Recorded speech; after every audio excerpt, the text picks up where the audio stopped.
Ready? Aim! There's too many! Anyone see my mammoth? Stumpy!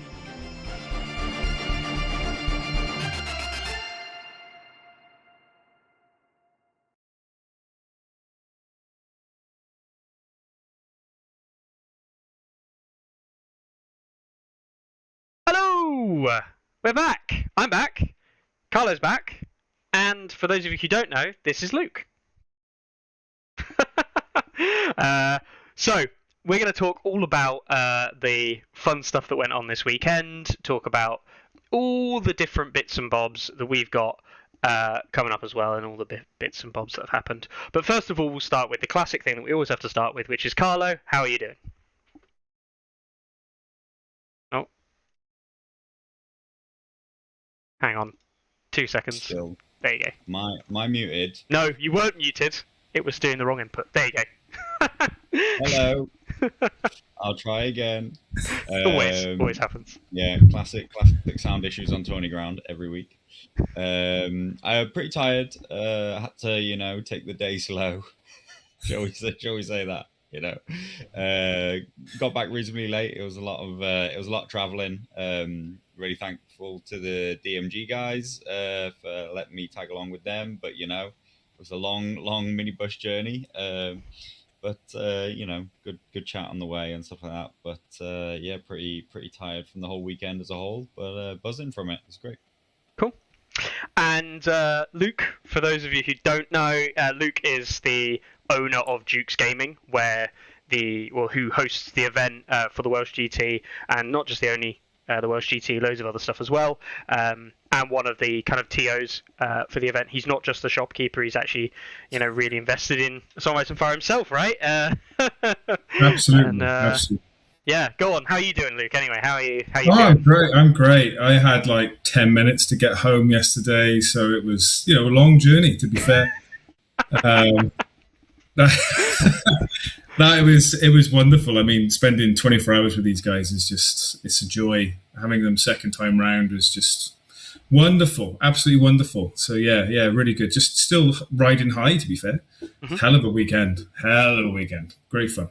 Okay, I know we'll move on to some, for want of a better term, best bits, which I'm sure there'll be some moments there. But I mean, going into the event, Luke, lots of organisation from yourself, lots of prep. I mean, is it pretty much your premier? I mean, definitely premier song event of the season, right?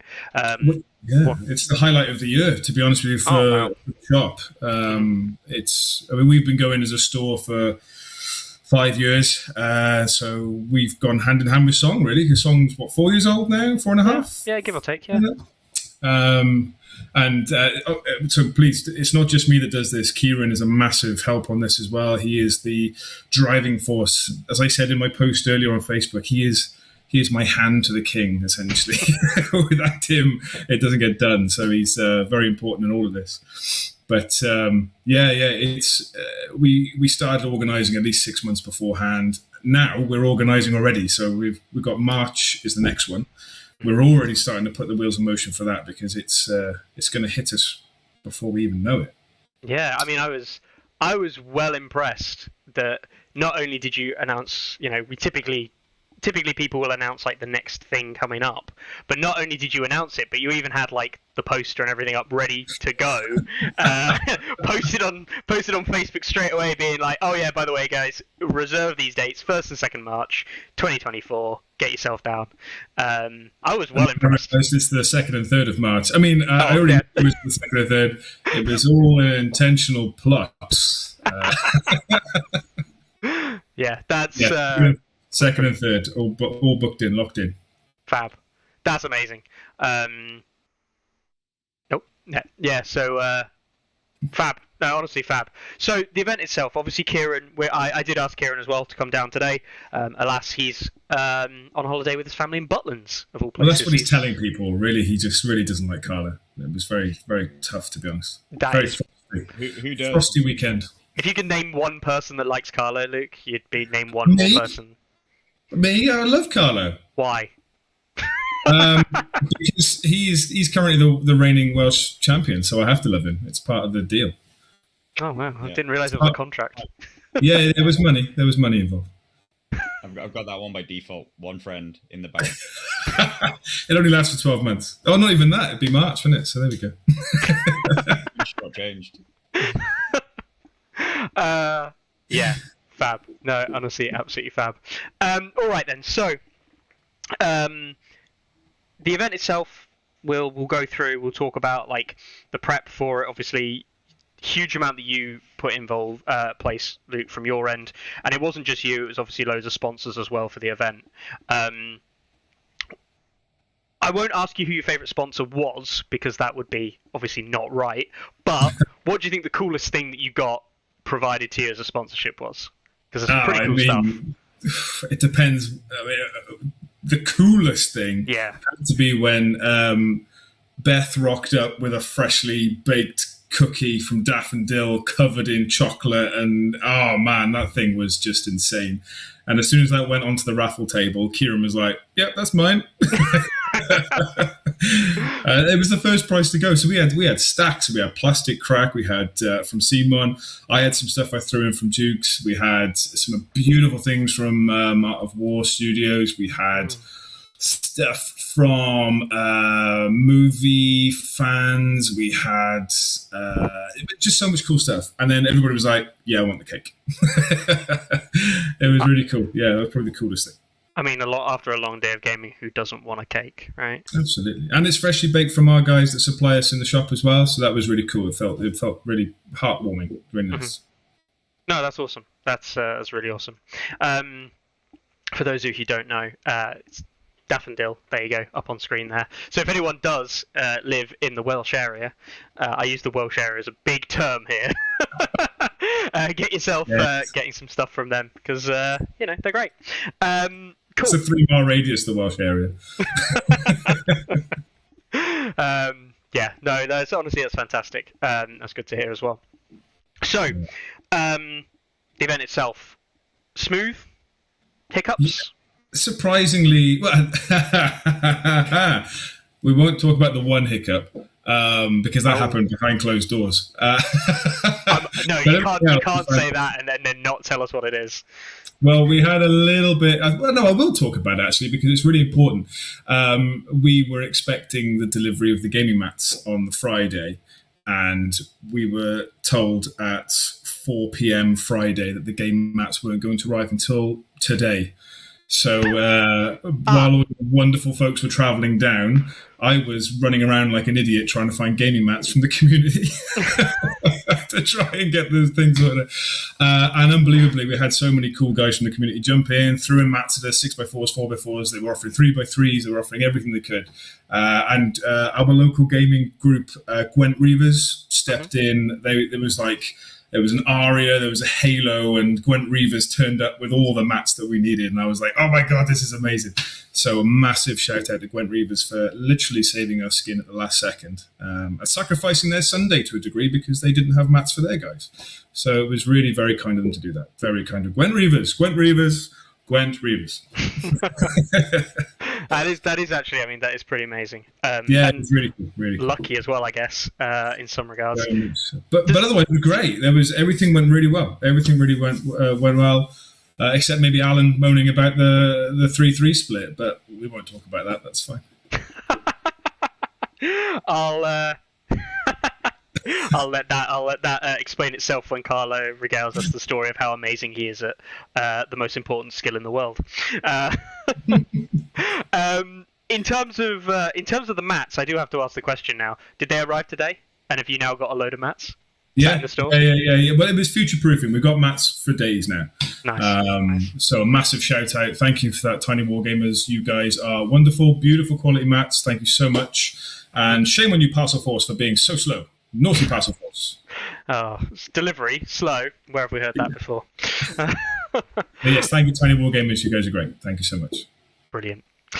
All right then. So it wasn't just gaming, of course, of which unfortunately Carlo won, which we will go through all of that in due course. Carlo, how did your experience of individual games and things we'll talk about later on, but from a player attending an event, how did you find it? Yeah, I thought it was great. I think the space was really well utilized. I thought the 32 cap was brilliant. It was perfect. It was really good to get to that 32 and sell the event out. And I was really pleased that that the growth that you've seen was it 20-ish last year, Luke? I think it was 20 on the nose last year. Yeah. Yeah, the split was brilliant. We actually lost players from last year. So we had 20 last year, 32 this year, but we were 4 players down from last year, if that makes sense. Mm-hmm. Psycho Steve, very disappointed in you still, bro. It hurts, man. It hurts. Do you have any with next event? Is it going to be same venue? I think so. They've looked after us so well, and all the veterans know now, I think, of how to get there. And I think Alan's ready in the minibus this time for that hill. Never driving a minibus down there again. Yeah, so we've learned a lot as well. So the next one will be different again. Same venue, but we know what we're going to do for the next one. Awesome. Well, I tell people that you really need to sign up early and buy those tickets because unless you got great plans for much bigger size and more tables squeezed in, I expect that 32 to go pretty quickly. So I'm sure everybody should get on board as soon as possible. I thought it was brilliant. I thought 32 was a really nice, comfortable size, and I think it's a really, really nice kind of number to be at. Keeps like a really tight community feel, but at the same time, it really adds to the prestige and kind of like reason to be there. At 32, I feel like almost everybody was out, out together, having a meal, having a drink on the Saturday night. It was a lot of familiar faces that I'd seen before. Obviously, Dead Meta were a large part of that. But guys come from Cheltenham, across the country, and other places as well.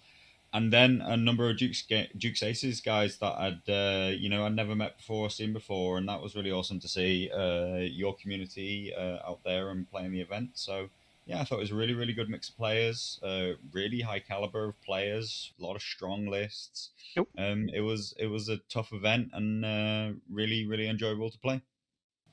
There we go. We lost. We briefly lost you there, Luke, but I think it's all good again. It's okay. Don't worry. No, fantastic. I missed all that beautiful stuff that Carlo was saying about me as well. So I'm really sorry, Carlo. I'm sure. Yeah, I waxed lyrical for a long time, Luke. I'm sure. Sorry about that. Yeah, he specifically said that you look amazing, and he was glad to have met you in person again finally.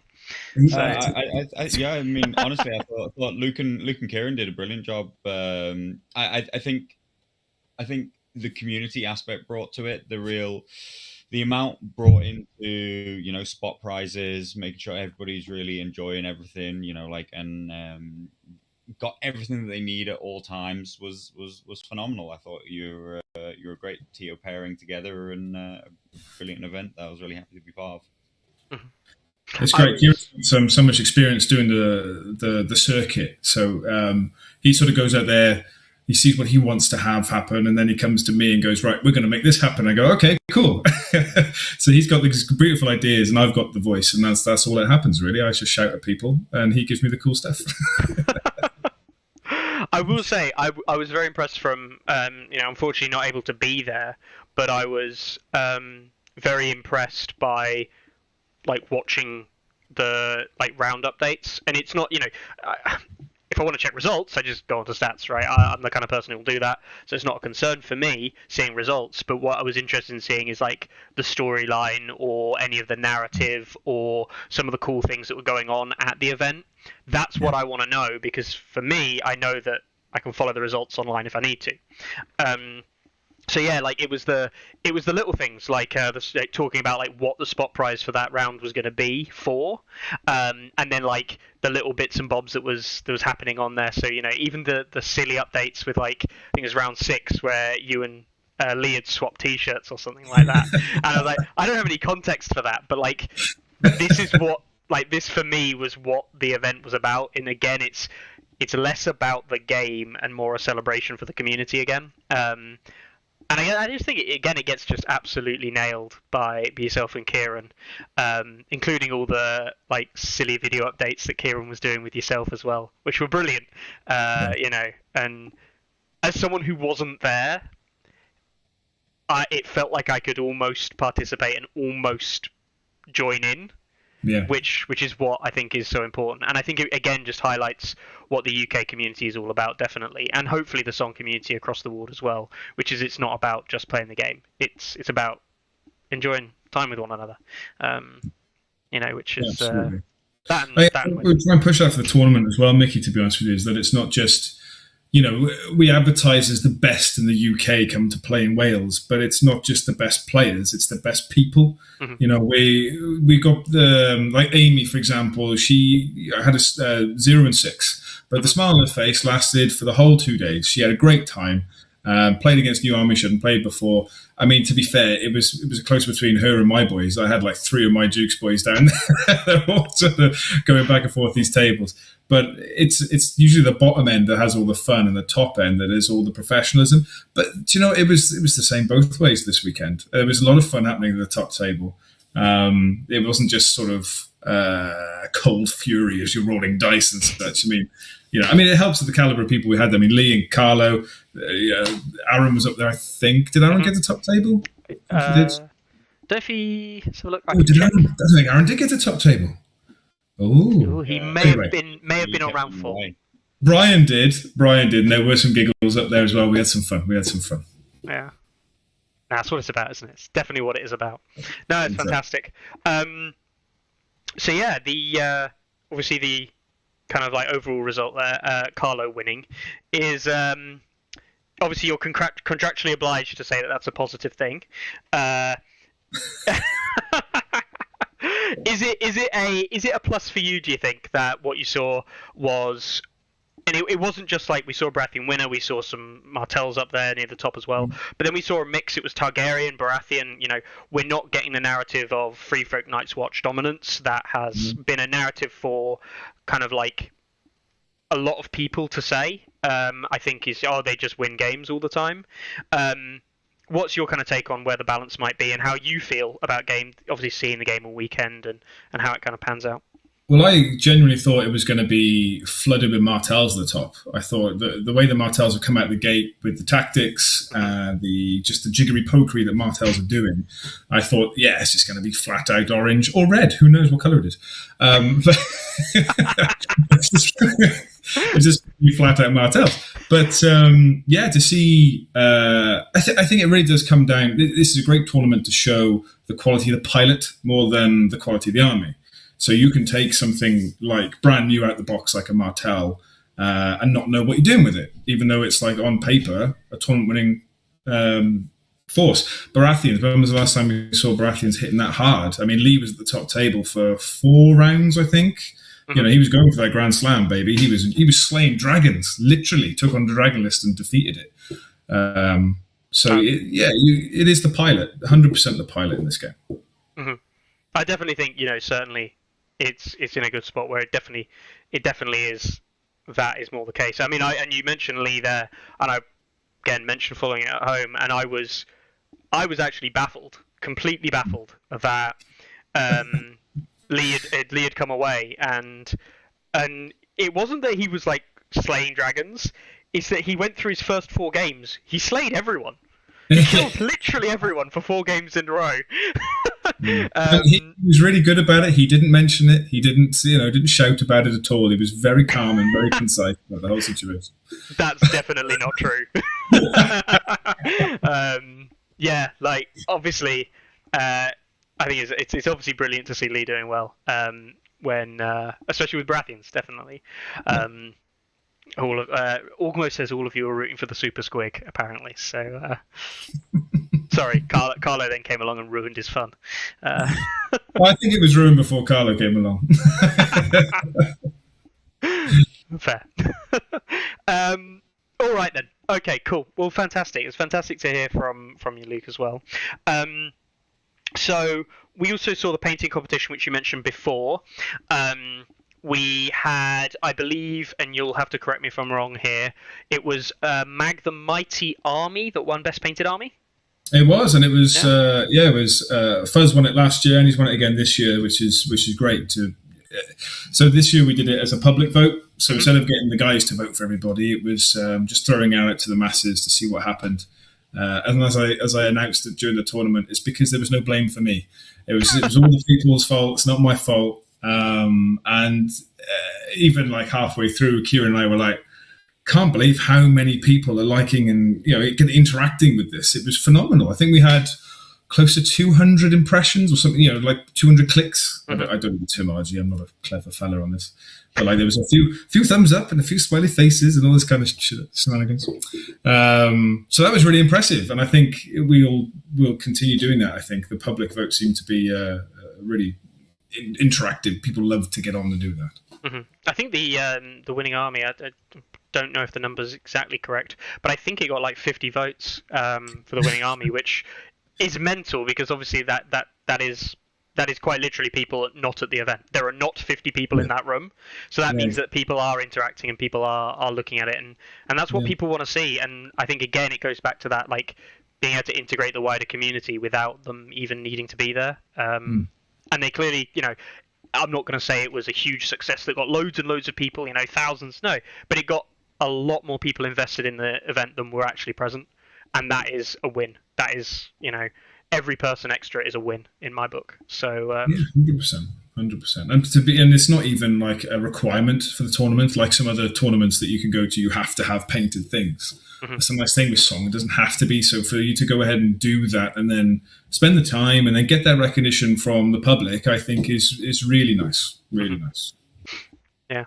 So congratulations. That was Fuzz, wasn't it? Fuzz's Giants. Yeah. And then we had Phil, who is one of the guys local to me and Carlo, with his Baratheon Lightbringers that won the best painted unit.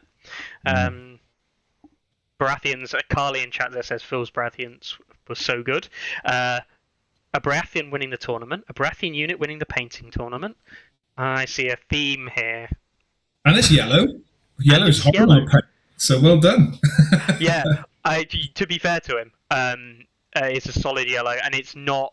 He hasn't got like having seen them live as well. It hasn't got the kind of like, I don't know what you call it, like the leakage that yellow sometimes gets. That's a terrible term. I know, right? It's awful. But you know what I mean. The coverage isn't very good. But yeah, he really nails it there. Carlo, from your sake, because you haven't done one of these in a little while, how would you rate this unit yourself? Solid unit winning 0. Unit winning 0. There we go. Yeah. Obviously congratulations to Phil for that. That's a lovely unit. Okay, right. I did ask, and I would say we'd cover it eventually. Luke, your favourite moment from the tournament? Oh man. Go on, this is hard. There's quite a few. Any that you want to share, feel free to. I'll do a couple of highlights because what was the best moment? So one of the funniest ones as soon as we first started, because I'm going to mention it because it's so funny, is that one of my boys, Paul, you know the story already, meets Brian for the first time. He's his first opponent. And Brian, in his beautiful voice, goes, "Oh, how are you doing? Nice to meet you. Brian, what are you doing today? What are you playing?" And then Paul goes, "Oh, dwi'n siarad Cymraeg," thinking that Brian's speaking to him in Welsh. And I walk past and go, "Paul, he's Scottish. What are you doing, mate?" He's not Welsh. Oh my God, it was so funny. Brian didn't know what on earth was going on. The other one was, I think, definitely when me and Lee decided to swap shirts. That was fun. Mm-hmm. His shirt was suspiciously moist. I didn't enjoy that as much as I thought I would. Oh dear, that is no comment. No comment required. I'll let that one. Yep. Love you. But the best moment by far, which I personally loved, was we did the vote for Best Boyo And for Greg to win was really good, because I did mention it on the stream, and he didn't have a great day. Second day wasn't great for him. I could see he was a bit upset with it all, which is understandable. But for him to get that, I think that was great. He was wonderful. Really good to have him on board, and that little perk for him. So hopefully he hasn't slain anybody with that sword. But it was a good highlight for me. Nice feel good moment. That's what you want, isn't it? I mean, you want feel good moments. Yeah, for sure. So I have to ask, because I think it's sus. I think it's incredibly sus, and I think the police should be involved. I'm led to believe that after all awards had been done and after everything had happened and gone, that you did a bit of a literal dice roll-off, right, for a Martell starter. Yeah? And there is video evidence of this that people can check out on Facebook. I'll spare people the audio for now. But Luke, tell me your thought process behind doing this, and how gutted you were when Carlo eventually won. Well, yeah, because he was up against one of my boys. Yeah, he was. It was really funny as well, because like the last roll was the highest roll, and then the highest was a 3. Oh, come on! You only have to be one better than your opponent, right? That's all that matters. Exactly. I gotta say, I think we should just do the whole tournament like that. We get 32 people in, first day, roll a dice, right? You win the glass, off you pop. Lovely weekend. Really good way to celebrate the game there. Not play it, just turn up, roll some dice, done. Yeah. But no, it was cool because we obviously that starter came out of nowhere from Simon, so that was really cool, and it felt a bit out of place with all the raffles. So we got obviously lots of units and bookmarks and books and tokens and stuff. So to have a Martell starter, we knew that was going to be the first thing to go in the raffle. Mm-hmm. So Kieran just came up with this idea. Let's just do a roll off for it. I thought, fantastic. Let's get them all around the big table and we'll just throw dice at each other until someone says stop. But yeah, it was good fun. And it was, again, a real feel-good moment because the passion from everyone, not just Carlo, because Carlo really had the passion. Everybody was really keen for it. But the key thing about that, no one knew what the prize was. We were just rolling off. We were just rolling dice. So no one knew what the prize was until Kieran brought it out at the end. It was cool. That makes it a lot better. Like with it being like something completely unknown. It was that passion that you can see in that video, because I would suggest you do go and have a look at it because it's wonderful. That passion is based on people just rolling dice, just for the hell of it. What we're doing is telling them to roll dice, and it's hilarious. So much fun. It did look like it, and I love that Carlo is just winding Alan up throughout the whole thing as well. I mean, yes, there is some expletives in there, so please be careful, children. It was a pure random 1 in 30 chance roll off, and yet from the first roll, I knew I was going to win. Of course he'd say that. I knew it had been that kind of weekend where every single roll that mattered had gone my way, and so when it came to rolling some more dice at the end, I was flat out convinced I was going to win from the very first roll. And that's the positivity, baby. That's what we love. Yeah.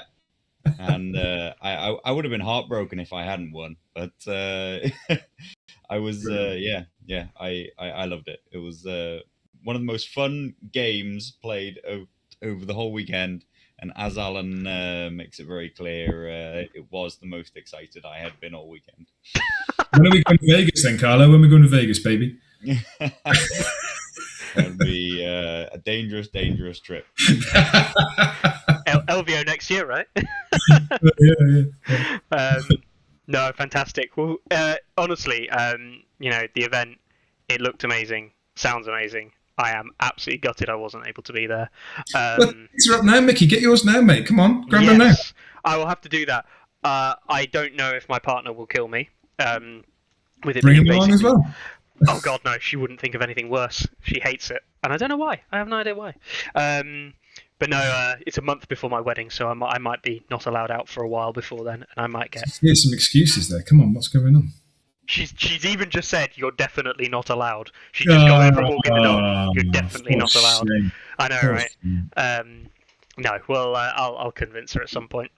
Stag do, Mickey? Yes, that is it. Yeah. Positive thinking. Come on, positive thinking. Solution-based approach. Well, thank you very much for joining us, Luke. I do appreciate that you've now got some shopping to do, right, yourself? Yeah, I got to go and help out Fuzz, who's looking after the shop for me. So again, thank you, Fuzz. Lovely boy. Yeah. But thank you for the invite to come on again. I love coming to see you guys. It's an absolute pleasure. Absolute pleasure. Thank you for the support, and thank you for Stats for being amazing. Because without you, we wouldn't have all those really cool the lists, the pie charts, the fixtures. We can't run it without Stats. So a massive thanks to that. I mean, it's just phenomenal, guys. Keep it going. All good fun and games. Brilliant. Well, I do appreciate you joining us again. And if anyone needs to know, you can get tickets from the Dukes Gaming website, I'm guessing, for next year's grand Welsh tournament. You'll take the crown off Carlo. I really hope that you do. Strip it from his head, his dead, decapitated head. To come back home. We need it back in Gumby, boys. Bring it back home. Fantastic. Out there that weren't able to make it this year, get your butts in gear, boyos. We need you at home. Come on, bring it home. Brilliant. Well, appreciate you joining us again, Luke, and we'll no doubt hear from you soon. Diolch yn fawr, Mickey. Diolch yn fawr. You take it easy, buddy. All the very best. Diolch. See you soon. See you soon. Right then. So I'll very quickly have to fix this, guys, because it's obviously broken. This is the problem when Carlo has such really dying issues known as Discord is rubbish. There we go. We'd have the same issues on Discord anyway, Mickey. No. I fixed the Discord issues now, ironically, but you've never been on an episode since I fixed the Discord issues on Discord. Awesome. Because, your Discord doesn't work, not properly. All right then. How are you doing anyway, Carlo? After all of that being said and done. Yeah, I mean, like I say, I have been tired with a headache all day. That is a completely usual Monday morning after every tournament. I don't seem to ever be able to make it through without feeling the worse for wear at the end of it. And this was even more so than any other tournament recently. It was a slog. It was 6 very hard games, actually. All of them came really close. A lot of them came down to single dice rolls, and I was sweating the entire time. My Sunday was particularly hard. Game 4, already started with a long 6-round, hard, tense Feast for Crows, which I managed to win on the very last dice roll of the game with Aaron Midnight failing a morale test to kill the first unit of the entire game. We've been fighting ever since round 2, but the first unit finally dies in basically the very last activation of the entire game, which is enough to break the tie of the fact that we've both been holding one objective for the entire game. And that was just game 4. That then took me into an Axel mirror match, which was wildly different. Units were dying from round 2. The game ended with me having 3 wounds on the table and Lee having 1 wound on the table. It was an absolute bloodbath, but again, incredibly tense, incredibly, really, really hard game to play. A lot of dice rolls, which just a tiny change in direction, and that's a loss. And then capping off a 6th game again into Harmonola, into another really, really tense game, tight game that was won by 1 point against Carl Christie, who I'd never met before, up from Chelmsford Bunker. So, and that's just the games on Sunday. I kicked off the weekend with some pretty tough games too. Pascal and his rattle shirt free folk. Almost. He had Rattleshirt in Bone Lord's Chosen, and they had all 3 trophies, and they nearly took me to town.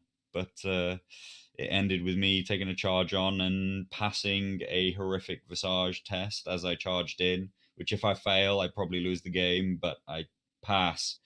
He doesn't heal, and my hedge knights are able to absolutely slap him around because I haven't failed that test. But very dicey all the way through. It was really, really tough. Unlike the past, Northern GT and Scottish GT, they didn't feel like that, and I think that was a real case of like Barras felt like the uphill struggle here. They felt like a much, much harder proposition than the Kevin crossbows and the John list that I was piloting at the other two GTs. So I was really happy to come away with the wins, but they were hard fought. Like I felt up against it for a long time, and the luck fell my way at all the right times. I was only ever like a bad dice roll away from losing. Like literally four games of the 6, and one dice roll away from losing. So like I say, when it came to just rolling some dice at the end, honestly, I was like, dice rolls are just going my way. Like they're just every time I need it, the dice come up.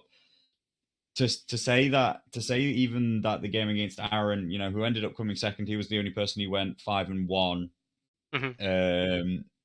To say that the game against Aaron came down to just that morale test is actually even oversimplification, because it came down to me also rolling an absolute ton of stags for a crit blow Champions of the Stag charge on the same initial attack.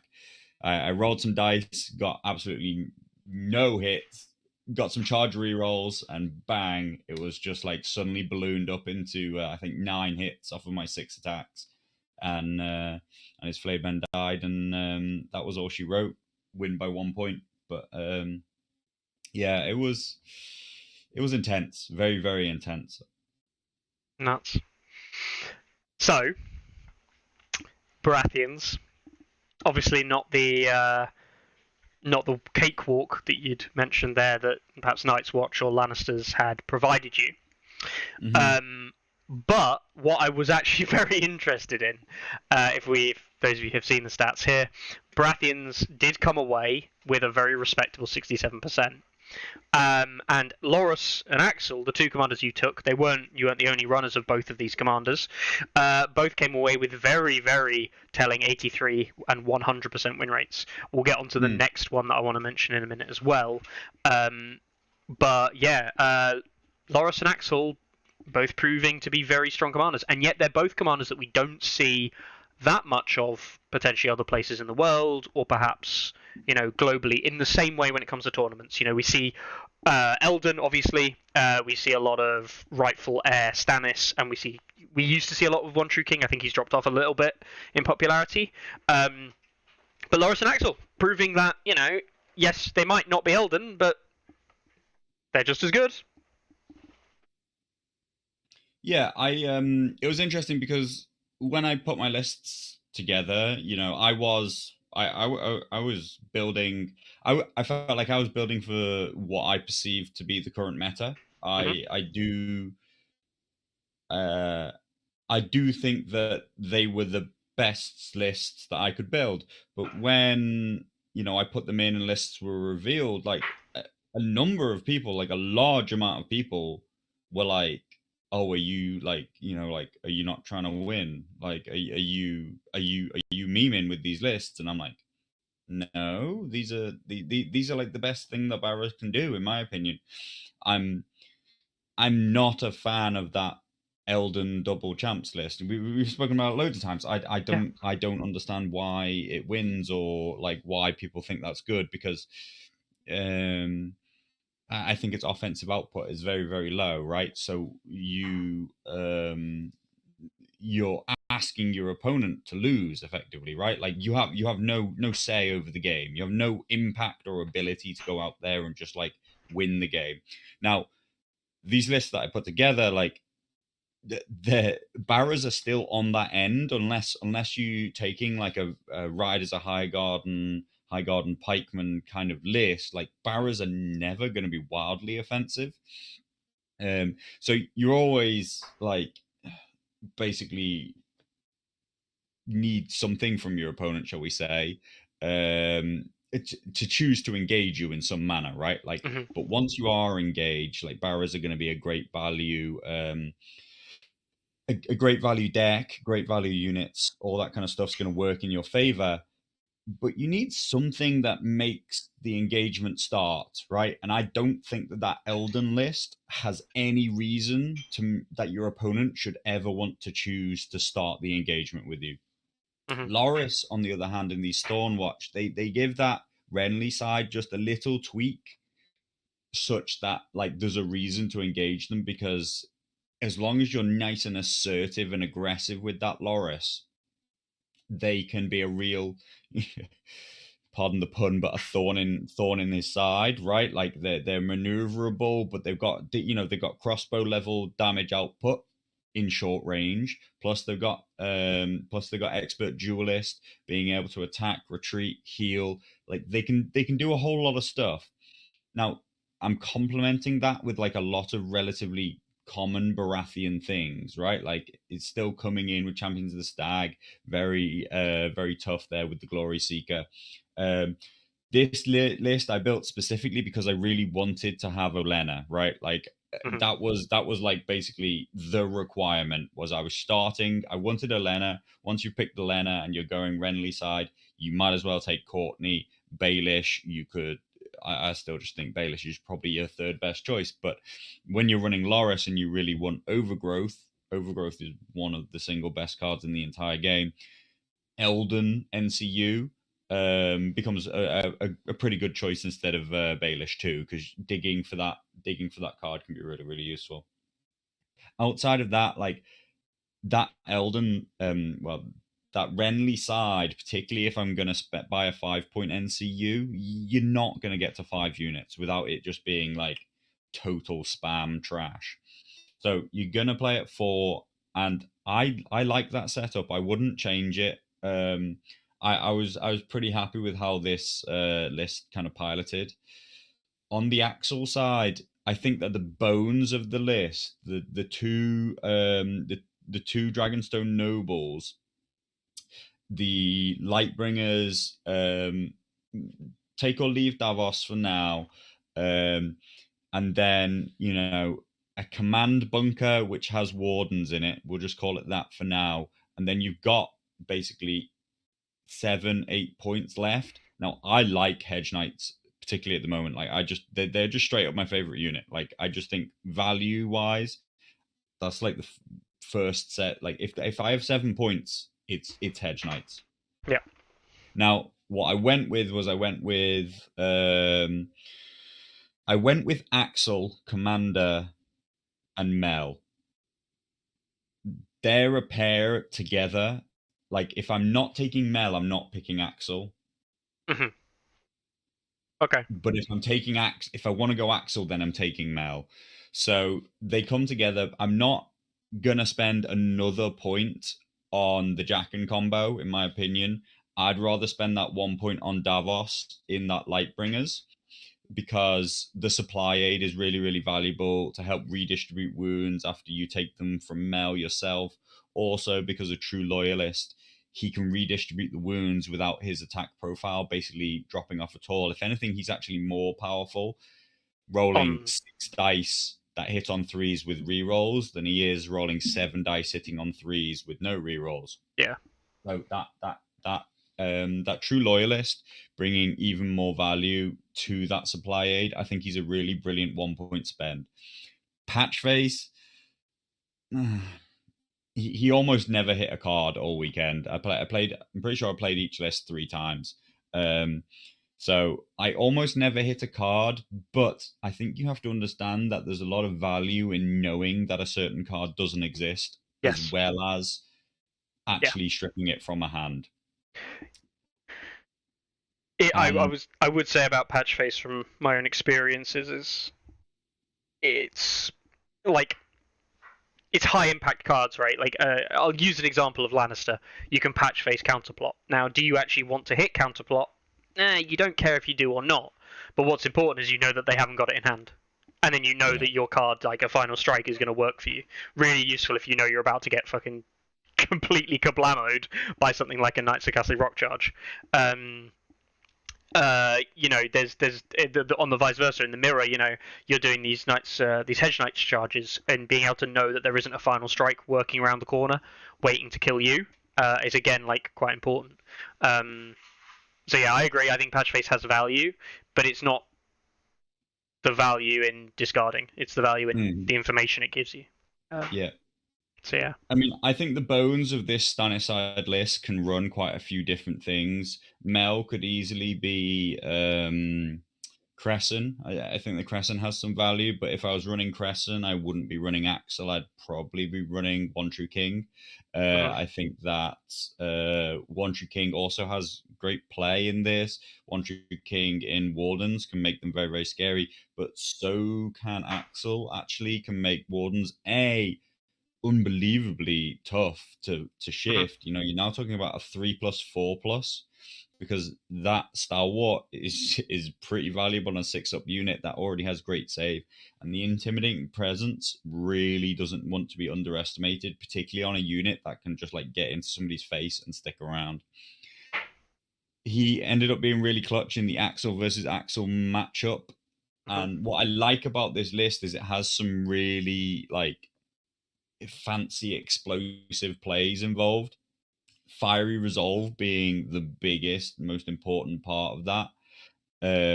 When you take Mel tests and then choose that if you fail, you're going to take 3. Oh. We seem to have lost Carlo. But if I pass, you're going to take 3 wounds. I was talking about Fiery Resolve and how you can play it off of your own Mel tests to create extremely explosive plays at the start of a turn. Take that onto swords too, and it's really, really powerful. In the exact Axel versus Axel interaction that we had, that becomes even more explosive because it says that they take however many tests you would have. They take how many wounds you would have suffered, which, as far as my interpretation, includes the intimidating presence that my opponent has. Yes. My opponent has intimidating presence, so I would have taken 4 wounds, so you take 4 wounds, right? And that becomes one of the most wildly explosive things that you could ever do, is start with a Dragonstone Noble engaged, take Mel onto swords, and put 2 wounds onto a Dragonstone Noble. It now becomes R'hllor. You play Fiery Resolve. You take a 4+ test, 3+, but the intimidating presence. This is a tiny risk, but I mean, you pass it, 11 out of 12 times. And if you pass, your opponent will take 4 wounds, and then you get to make an attack. Then you get to put a Mel test out, and then you get to make an attack with swords, and you just gave 2 wounds to your Dragonstone Noble, so now he gets 4 automatic hits. This is obviously the pinnacle of what this list can achieve, but it is what exactly happened in this game. And when you look at the fact that this game in a Axel mirror ended with me having 3 wounds, my opponent having 1 wound, that explosiveness is what changes the game. And it was interesting that although Lee never actually did draw Fiery Resolve, I was glad to have Patch Face and say Fiery Resolve many times in the game, because I knew that he was playing for very similar kind of huge potential plays, and knowing that it's not out there was really key. So I think that this list has interesting, exciting plays, and that's why I like it. If you weren't going to run Axel, then the Dragonstone Nobles have a little bit less to them. If you don't run Mel, then you can't make the 2 wounds by choice on the Dragonstone Noble, which you do have to use carefully because you don't want them rocking around with 1 wound, generally speaking. But the ability to when you're about to make an attack, to suddenly give them 4 auto hits with Sundering is and vicious as Evan says, you know, the additional vicious that gets added on is a wildly powerful combination. So I like this list. You know, I I don't think it stands up to all things out there in the meta. And I tried to build the Loris list to sort of stand up to what else exists, what else it might face, and it just about managed to scrape through, you know. But it was a much more mentally taxing kind of endeavor to do so than to play lists which are just like overtly powerful, like overtly oppressing their game plan on the opponent, because the reactive style of these lists makes it much more difficult to pilot. That doesn't mean that when they're piloted really well that they're not as powerful, Mhm. but the difficulty to pilot them well, I think, is higher. And what I'd actually underestimated was how taxing that would be over 6 games. And I Yeah. was, you know, I was really mentally exhausted coming even to the 5th game off of the back of the 4th game. And you know, Lee let me off with like some sloppy timing on like almost forgetting to supply aid on the Mhm. first turn, which would have just been game over right there if I hadn't have done it, because I was about to be double meld into losing a unit before I'd even activated. So yeah, I think I'm happy with the lists. I wouldn't change them, but at the same time, I do think that Baratheons are an uphill struggle. And also, you know, just playing really close games is an uphill struggle. I had forgotten, you know, like a lot of the recent GTs that I've played, like I've had like some really solid easy wins, like interspersed Mhm. amongst the close games. But this was just like slogfest after slogfest after close game after close game, and each one just made me more and more drained for the next one.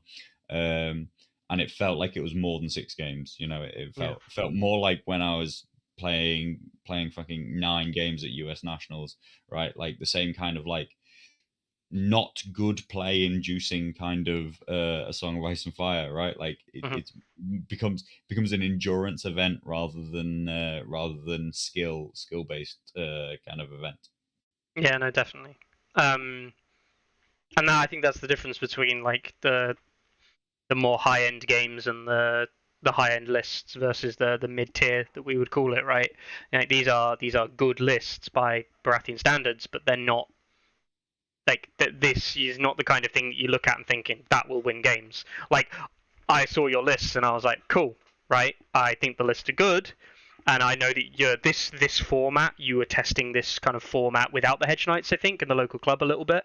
So I've seen you run something very similar to this, and I was like, yeah, I get that the list is pretty good, but I think if I was running something very good from a good faction, I think I genuinely think it would be dismantled, and you could dismantle it effectively if you're playing very good players with the top lists in the game. Um, and I think that's the difference, isn't it? In that you're looking at taking something that's going to compete, but also knowing that if you're truly having to put balls to the wall, best players in the world playing the best lists in the world, that you're probably asking for a bit of a miracle.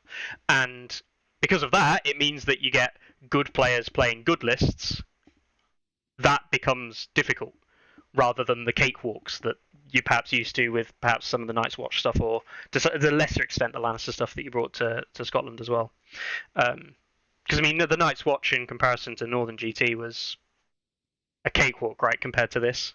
And yet the Yeah, players well, you I played mean, against were no harder or easier, yeah, I in theory. mean, most of the players were the same, and they were Yeah. running pretty similar lists. You know, like a large bulk of the tournament is the same people at both events. But I forget whether or not what the actual final game was at NGT, but when we came to the final, when we came to the last game of the tournament, I had gone 5 crushings in a row, right? Like, and John had allowed me to relatively straightforwardly just wipe people off the board, right? Yeah. And it hadn't taken a huge amount of mental capacity to do so, because he gets up early and then you cruise through the rest of the game from then on. Whereas this one, I had constantly been flipping backwards and forwards between the 2 lists. Like I say, I ran 3 of each list. I think it pretty much went like I played. I played. Alternated. I think I played Axel, then Loris, Axel, then Loris. It was Axel, Loris, Axel, Loris, Axel, Loris. So yeah, pretty much. Yeah. So I'm basically bouncing backwards and forwards between the 2 lists, trying to get everything I can out of them. Even though that like Barras with their 2 style, like they are 2 diametrically opposed different lists. Like it's almost like bouncing between 2 different factions at some point. Luckily, the Barra base deck, is the one staple part of this that like kind of plays itself, right? Like the Barra base deck has very overt power to it, and that bit is consistent through the games. So just playing those cards with solid reliability is the easier part of that. But bouncing between them and getting into just continuous slogfest games where like you constantly feel like you're one mistake away from the loss, as opposed to being in control of the board and control of the tempo and control of like basically removing units from the board and being up right from the get-go, while also like having this get out of jail free card, which is a Corrin sacrifice, in your back pocket, that like if I make an absolute catastrophic positional mistake, I can just save myself here. It may not be what I want to do, but it will keep me going. So it just felt very, very different to Pilot from that perspective. It felt much tenser, felt much harder. It was different. It's a totally different perspective to sit down at the table and not think I have the better list, and therefore just don't make a mistake and I'll win. Instead, I sit down at the table and I'm like, these are pretty equal. Like, I need to be the better player in this game, and to do that again and again and again, instead of just being able to say, okay, I've written the better lists, therefore a lot of games I just turn up and like just don't do something stupid and the game's already over. Like I've already won it. And even if that only gets you through 2 or 3 of the games out of the 6, that mental capacity, that mental load, and that mental exhaustion not kind of fatiguing you out for the higher place games where you are going to meet those better lists, which are going to be a more equal matchup and against presumably better opponents. Like if you come into those games already on the back foot, it's a hard slog. But I think that mistakes were made. Like a number of mistakes were made on my own part, and just about literally managed to claw it through. Like dice rolls saved my ass so many times. Yeah. And so it was just my day. Like it just was my day. Which can happen, right? I mean, it always happens. I was born lucky. Like I don't know what to say. Like I was born lucky. I hate you. I don't believe in luck, but I believe I was born lucky. It's I'd love for you to be able to teach people how to get good. And your response every single time when I'm like, teach us, is always like, just roll better. And you say that as a joke, but also you say it real as well. Yeah, like the game against Aaron, I had a few outs, a few rolls in the final round. So I had a few chances, but like it was a 50-50 charge, which I failed. Then followed by another charge, which at this point I was really up against it, and I probably shouldn't be able to wipe him. And then I did very well with the attack, but that still meant that he had to fail a morale test, and then he's taking a 7+ morale test, which is now like it's 56-44, I think. Call it 60-40 in his favor. Mm-hmm. And at this point, like I shouldn't win the game. Like the odds are against me, but it falls my way, and if that goes the other way, there's still some games to be played. It's not technically the final, but I beat Aaron by a point on the last activation of the entire game, and we go 1-2 after 6 rounds. It's the only game that he loses, and it's an incredibly close run thing. Mm-hmm. Yeah, definitely. Yeah, I mean it's very interesting seeing obviously the overall results there, and it does link into kind of like the next thing I wanted to discuss briefly, which is Martells have not been out in the UK for a significant period of time. This is the first Northern GT was like the first Martell outing that we had, but that was also like Martell's kind of fresh out the box outing. There was still dubious whether people actually got them or not, and and certainly none of the expansion stuff had arrived, I believe, at that point. For wider Martells, here we see Martells actually have the kind of like the faction representation. First of all, is like there's a lot of factions up there at 13-16%, so all equivalent enough, right? And we see Martell. I know that Kieran was running them, but Kieran had to retire, or chose to retire when one player didn't show up. And you ended up with what was, I think, 7 Harmon Ulla lists. Now, of the remaining 5 of them were Harmon Ulla and 1 Abara. And Harmon Ulla was picked in every single matchup that they played. The Abara list was never picked. And Martells walk away with a 76% win rate overall.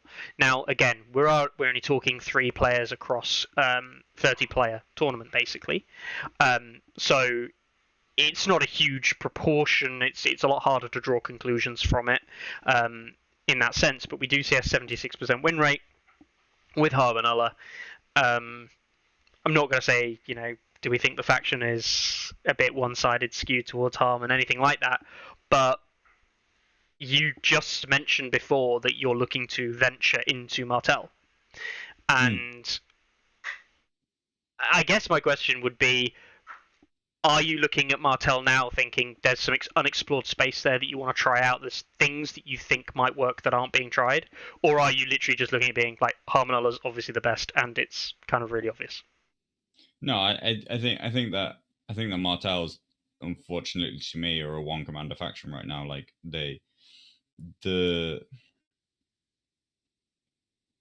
Harmon is like outside of Doran and Hotar. Yeah.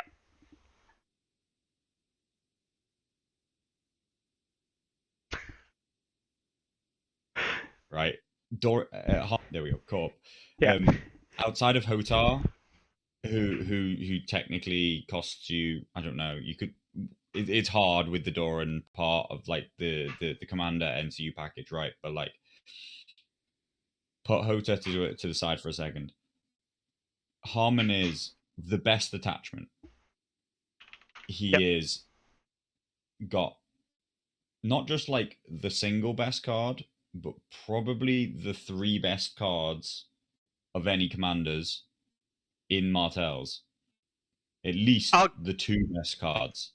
Arguably 2 of the better ones in the game, right? As well, which is arguably from commander cards. Okay, like two of that might be in like the top 10 or something like that. Yeah. Like, obviously, but like literally, if you named the 3 best cards to pick from all of the commanders, you'd probably say those 3. Like, I'll have those 3. So you're so just choosing a second-rate option if you don't go Harmon. And then the question is just like, how do you then build the rest of what you're building? Really, like, And do you bring Doran? Do you bring whatever? Like, they're the only questions that really seem to exist. The fact that set for charge, and battle endurance combined so well with flayed men is the unfortunate part, that it then also sets you down this double flayed men, the kind of route. And yeah, like I say, N-line, I mean, like, point is that his attachment, I might get cut off on that part. Not only are his 3 cards the best, but his attachment is the best. Iron Resolve and Supply Aid is the best pairing of abilities of almost any commander in the whole game, right? Especially in a list where you're then gonna maybe want to like hide him in a cheap unit, because we're kind of strapped for, we don't have 4-point activations, we don't have solos, don't have that kind of stuff, so we can't stretch to an 8-point list anyway.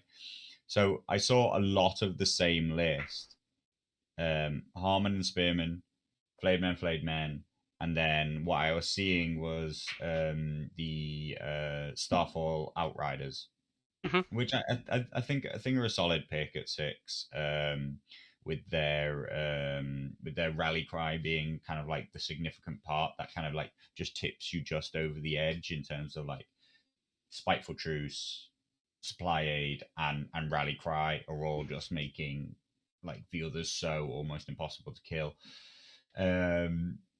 I saw that, and then I saw either like a point put into a Glory Seeker for them. I also played in the final round into Christie was running Tyene, which even though I had Littlefinger, was a ball ache to deal with, and I had Elena, so I had Elena to switch off like either Alaria or Oberon, but overall the list seems to write itself, right? Like it really does seem that it's into that. Now, I always try to avoid those like exact replica lists, but the 5-8-8-7 kind of format is pretty set for them, right? Like you could maybe, like, basically like your 8 can change. It could be flayed men and one set of Knights. knights. Yeah. Or it could be, I also actually have a bit of a soft spot for like flayed men and one unit of Golden Company crossbows with brawn. I actually think that actually kind of like opens up a bit of a different dynamic for them. That's 7 points. It the can be classic. more cavalry. The classic is a Lance Cav. If you're doing all Martell, it's Lance Cav with the Sand Skirms with a Spearlord, which is another nice little 8-point package. These are all 8-point packages, but you are right, it's all formatting into this 7, which is, if you think of the other imprint list, it's all of the Martells. So Martell Spear, Royal Guard, Sand Skirm with Spearlord, Knights. Any of those. It's the same format though. It's just 8-8-7-5. Yeah.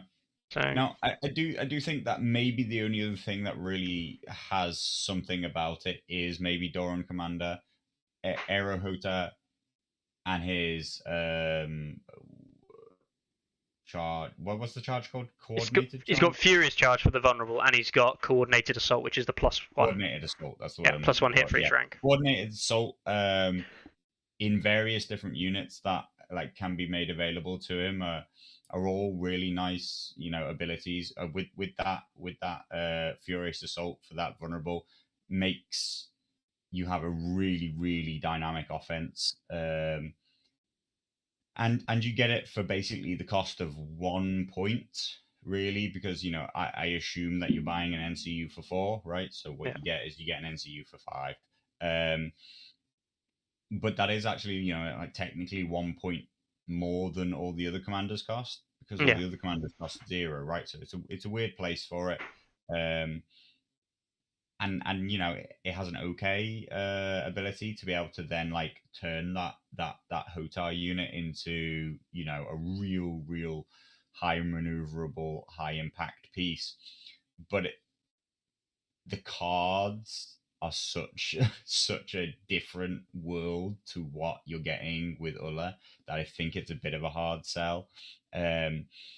But like, yeah, maybe there are some things there, but I do not.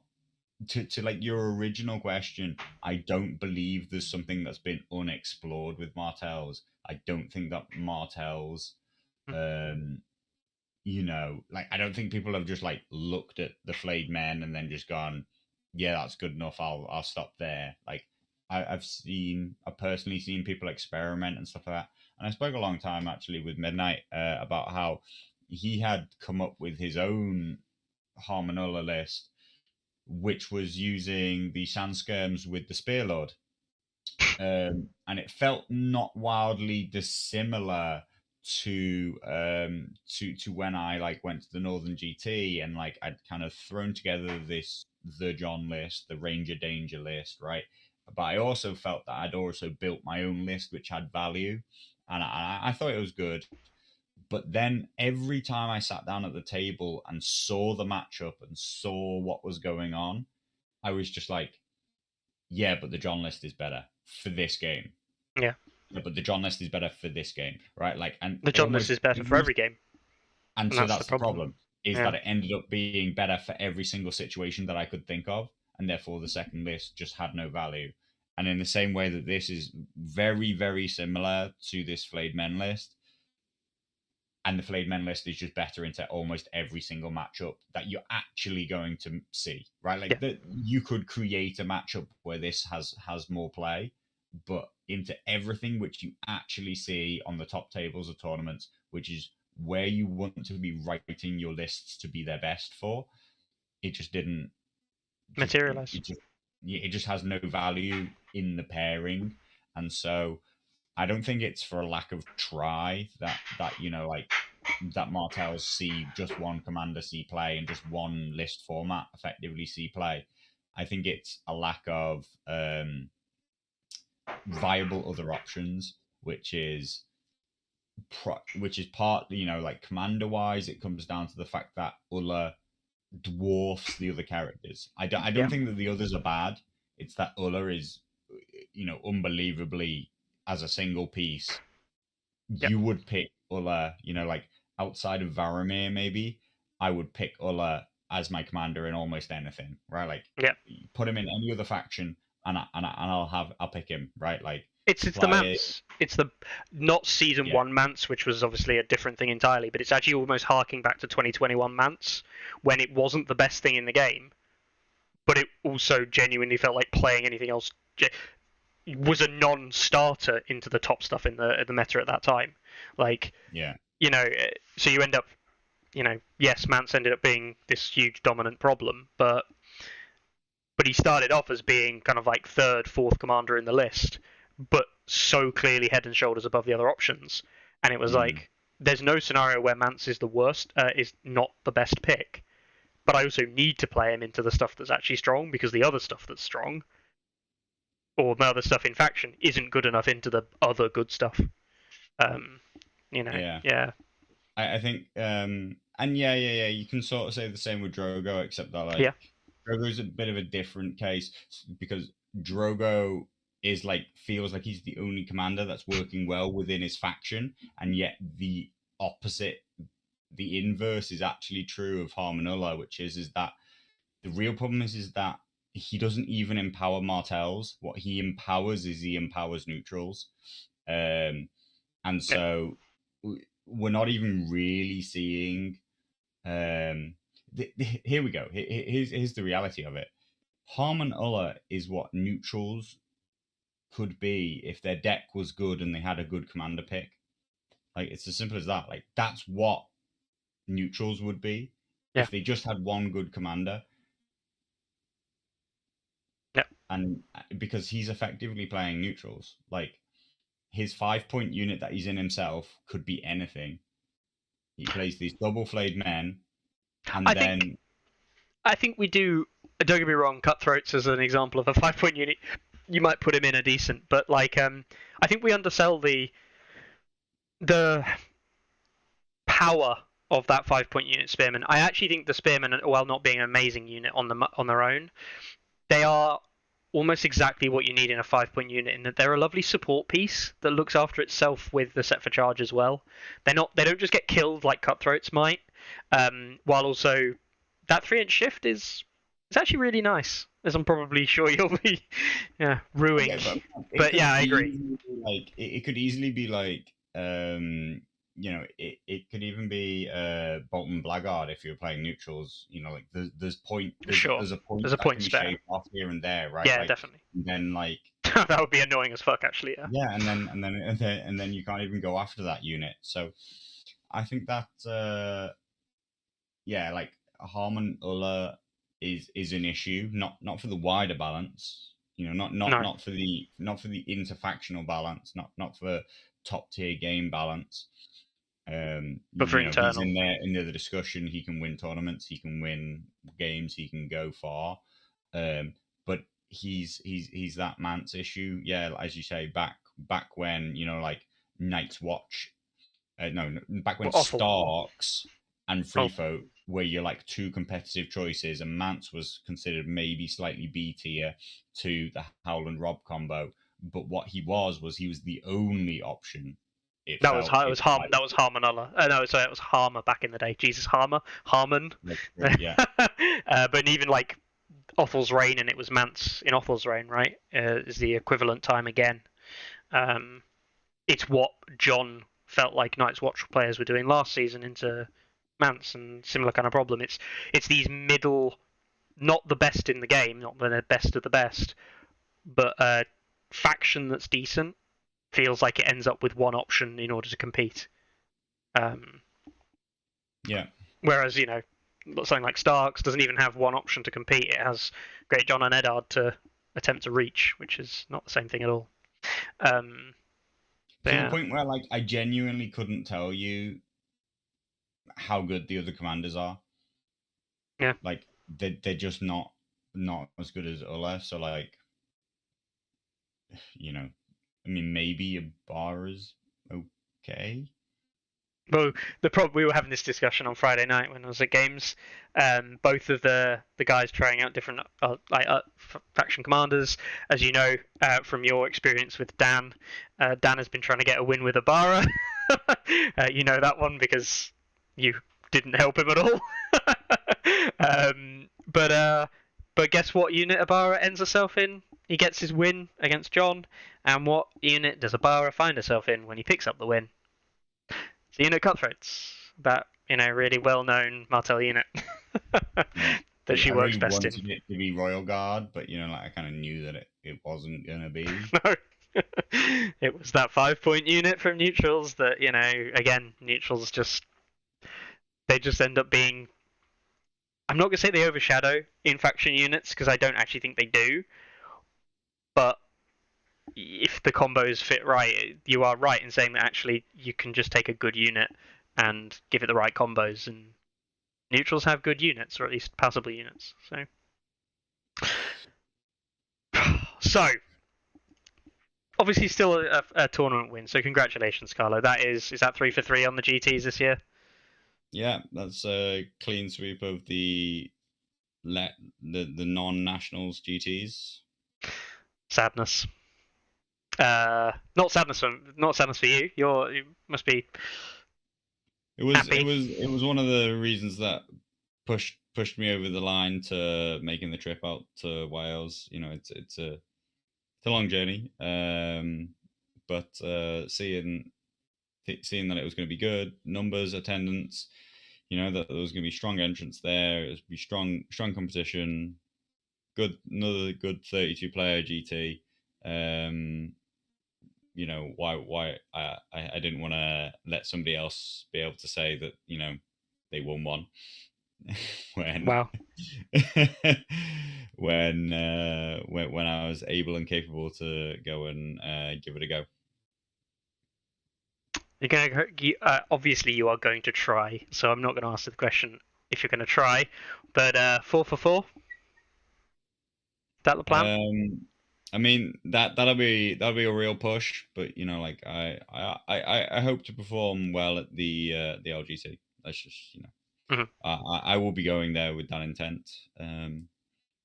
Try not to make some of the mistakes that I've made at not giving my all at past events, and considering other things at the time. So we'll see if I don't make those mistakes again. Mhm. Don't come away with any bullshit excuses. I know that you've just read the chat there and saw Chris Eustace as well with his bullshit excuse. Yeah, no, it's no way will Carlo win the LGT. I don't know. The guy's pretty good. Yeah, which faction? Of course, that's a harder question for the LGT, isn't it? I don't know. I might give Martells a little go and see how I feel with them. But I won't just be playing another. So on those lines, I won't just give myself a bullshit excuse of like, oh well, I haven't won with Targs yet, so I'll have to play Targs, right? Like, nah, I'll come back through the things that I've played and pick whatever I think will be most solid into what I expect to see.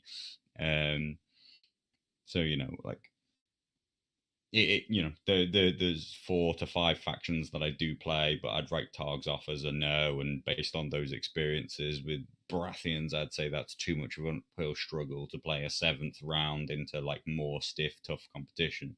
So Baratheons can probably go. So we're probably looking at Night's Watch Lannies, or we'll see if Martells kind of fit the bill. Mm-hmm. Yeah, which is fair. Yeah. Okay, we'll move on to the fun bit. Everyone else will probably want us else to check out as well, but we're slow news people nowadays over at Stats, because as you know, news always comes out on a Tuesday. Crones says, what's the first thing I'm going to do when I crush everyone at US Nats? I don't even know if I'm going to, Crones, honestly. Like, Carlo's a very good player, and we could debate the lists that he took over, and debate his his mistakes, but in the end of the day, Carlo went over, and it wasn't just an easy sail through. I don't expect it's going to be easy for myself at all. I'm just going to go over and enjoy myself playing in the tournament, getting a chance to go over, and yeah, if I do come away with a win, I come away with a win, and that's amazing. But like in the end of the day, we'll see. Anthony wants you to do it with Ramsey and pure neutrals. I mean, no offense to the communities where people win with that stuff, but I'm not that much better than all the other people that are at the LGT. Definitely not. That would be... To win with Ramsey and pure neutrals, you have to be a different league to your opponents.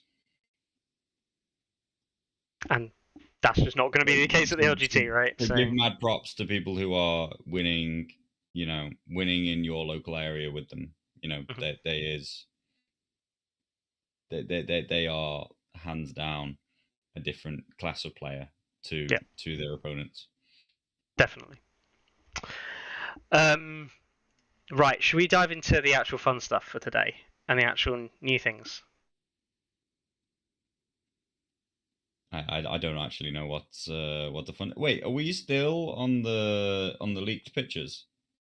Yeah. God, it's been a long week. Wow, that's how long the travel was for Carlo and how long the games were. No, but I mean, honestly, I thought that I feel like this. I mean, it is old news. This is old news, like at this point. But yeah. Let's go into Tuesday. We won't spend much time on it because, guys, you've probably already seen these pictures, and if you haven't, then these are some new things that have been leaked, and if you have, then we're sorry. But as we know, all good news comes out on a Tuesday, so just in time for the show. Right. So the first one, we'll go through them in the order as they appeared. This was on Advent Games, which is a Australian seller of the game, and it had a load of stuff up for pre-order, and it has not just the pictures of the boxes, but also pictures of the miniatures. I'll just show you. For anyone who does wonder, by the way, there's not backs of pictures, so you can't see what's in the actual box, and there are product descriptions. Take these with a grain of salt. We all remember, what was it? Cassie Rock Honor Guard that can move swiftly across the field to support their allies. A really good description of Sentinel, and then giving us the absolute pile of crap that were their abilities. So I'll quickly read out them as we go. So this is your Greyjoy Stony Shore Pillagers. The pack contains a new attachment that capitalizes on the Greyjoy pillage mechanics, the one they're reworking, and it makes good use of the pillage mechanic to stay in a fight longer. I wonder if it's healing for pillage tokens. Because that's what that sounds like. And where have we heard that before? I am impressed. Cool. Right. There's the pictures of the minis. Let's zoom in on those. What do you reckon, Carlo? What do you reckon to those? It's got a nice, motley variety to it. I guess that's kind of cool. Other than that, it's kind of middle of the pack for me. It's all right. But nothing special. For me, it's like, I don't know if this is meant to be a cheap unit because they just look like a load of literal brigands, and there's no logic to the unit being together. They're just a bunch of guys who've just jumped off a ship and raided some stuff, right? But I also feel like if you're just giving in Greyjoys another 4 or 5 point unit, or another 4 point unit, definitely this would be not at all what people need or feel like want in Greyjoys. More 4 point units is not the solution, right? We've got them. Unless you lost all the current 4 point units. Yeah. Very true. So yeah, cool, awesome. Cool. We'll see how it ends up being. The next one probably a bit more interesting because this does give us some names, and it's Neutral Hero Box 3, which has been kind of I'm going to say kind of hotly waited on or anticipated for a while now. Neutral Hero Boxes, as we know from Neutral Hero Box 1 when that was released, kind of in the starter, it ended up being quite defining with Baelish and Varys being so dominant in the early stages of the game. We then saw Hero Box 2 get released and some patches later, and we see, guess what, it's Walder and it's Varys again making the changes, making the game and since then we saw 2021 come along, and me and Carlo would debate whether or not Baelish is actually the best NCU in the game, but we see Baelish, who is definitely a prop for the best thing that people will use, or certainly the most common component, right?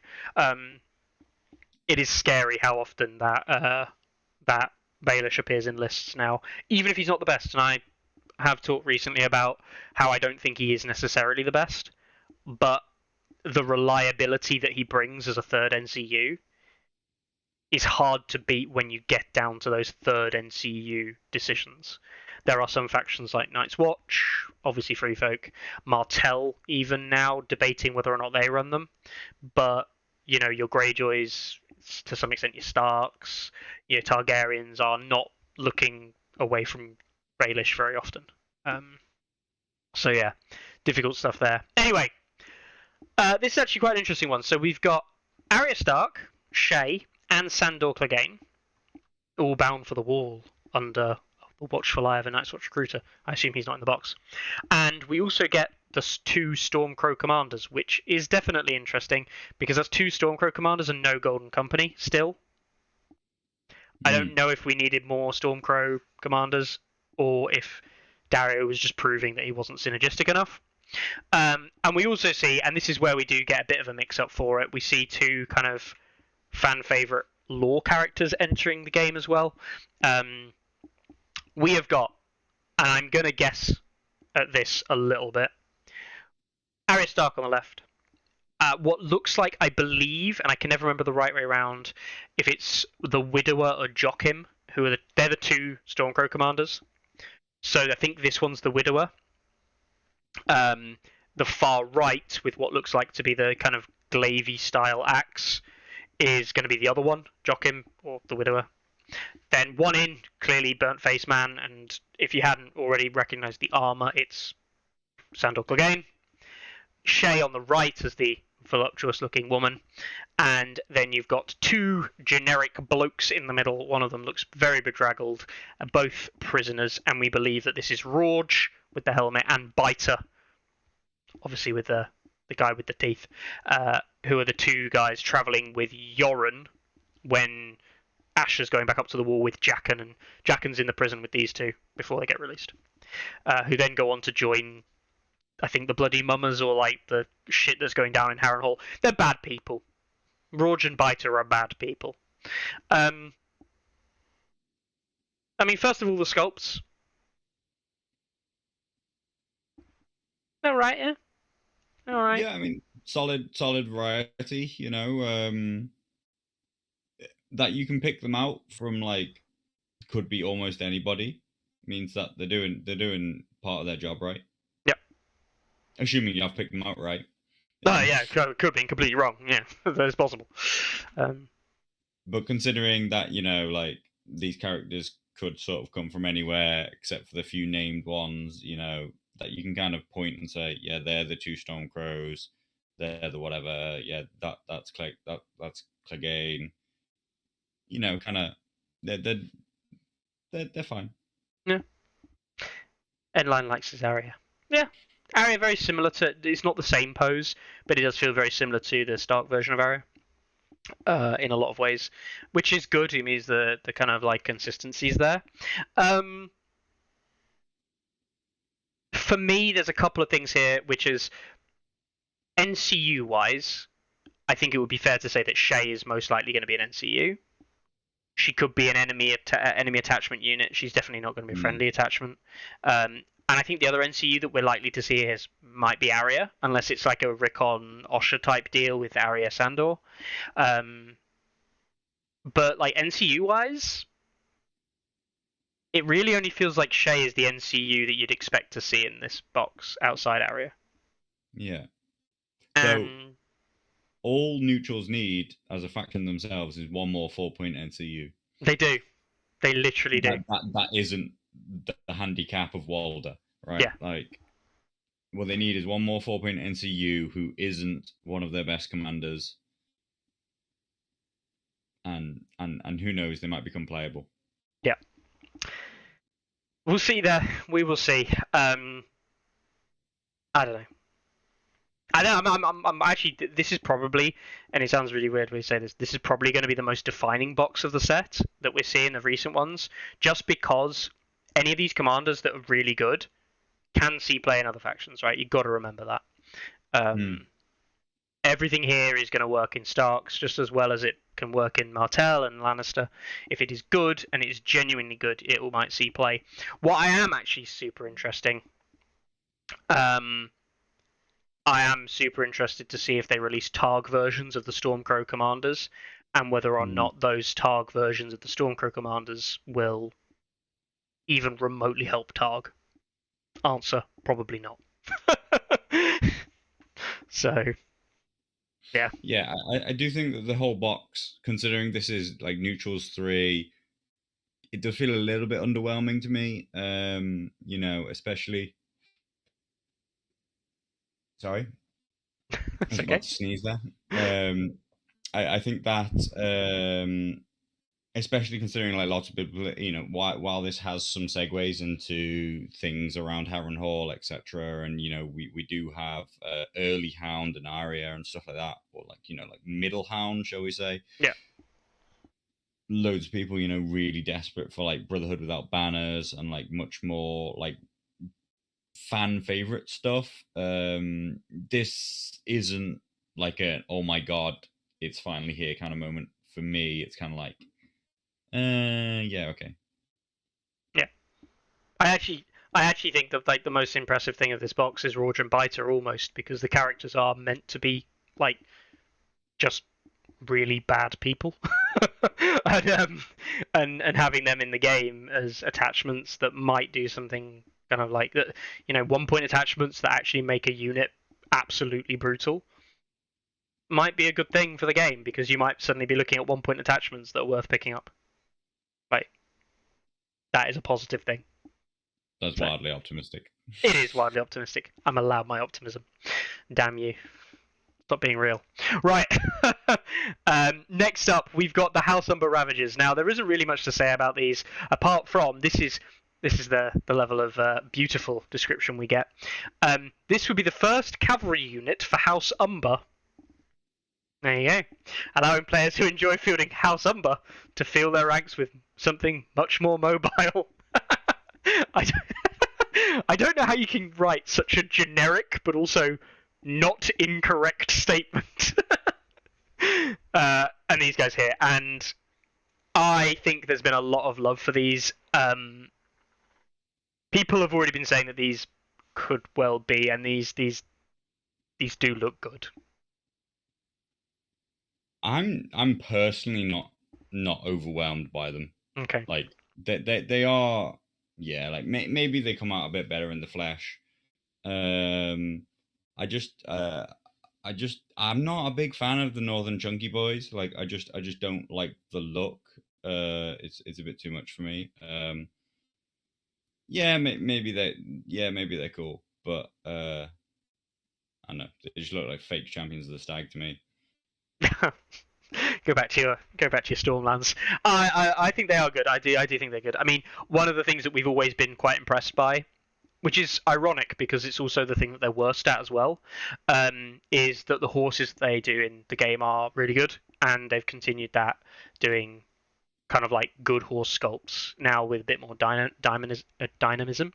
And the reason I say that they're worst at it is if you think of animal sculpts, they have some of their best sculpts in the range are animals, and some of their worst sculpts by a long margin are animals, which is bizarre because they're pretty good at it generally.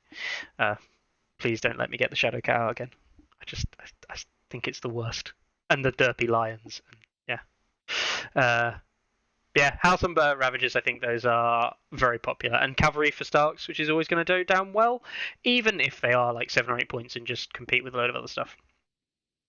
The next one, which again people are very happy with, Living Artillery. The giant spear throwers could hurl these spears with the might of a ballista, allowing to bombard their foes from afar. And surprise, goddamn surprise, it's 2. I'm going to have to make this picture smaller. 2 free folk giants with spear throwers, something that was kind of predicted ever since we saw the spear spear quiver, I don't know if you called it that, on the back of the mammoth. We see 2 giants with spears. Not for me. I'll be honest with you, the giant on the left looks very similar to the other giant sculpts we've already seen in the game, so like it's fine. The female giant,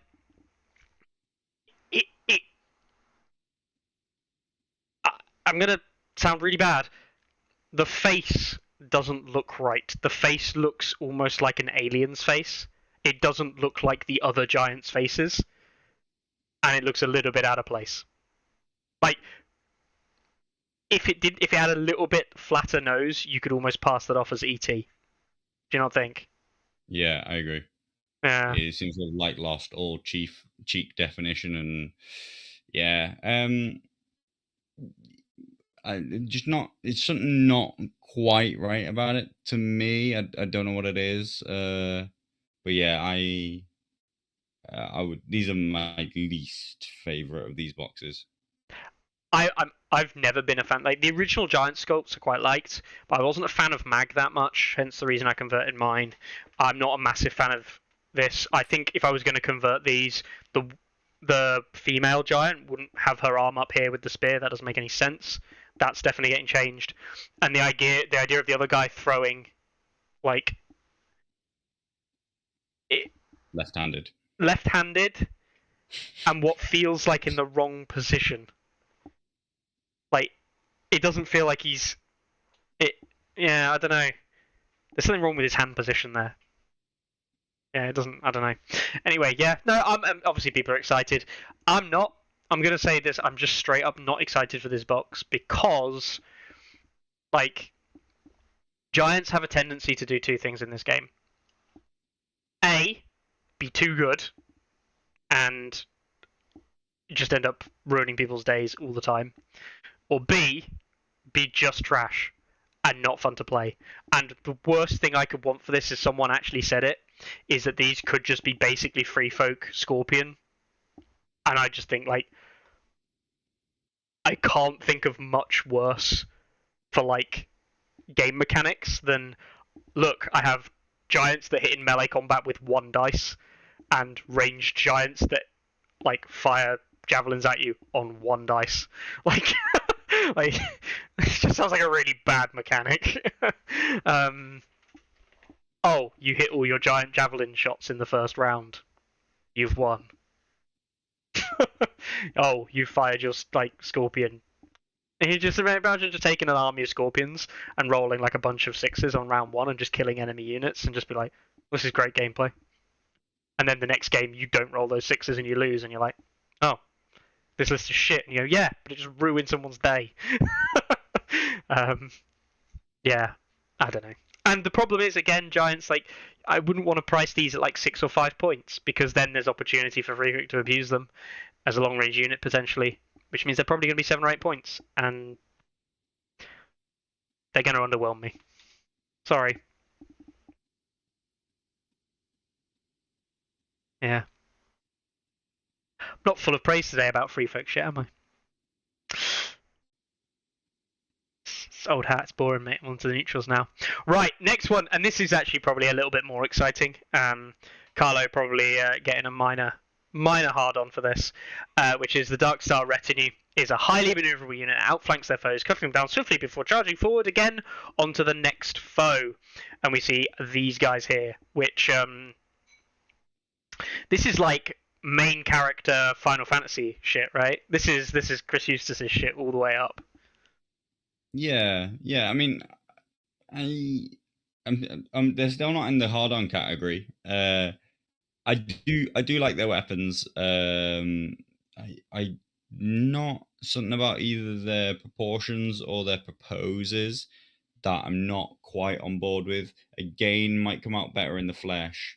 So we're assuming these are a one-of unit, right? Like, well, we don't know. Like, we genuinely don't know, and I'm not really assuming anything.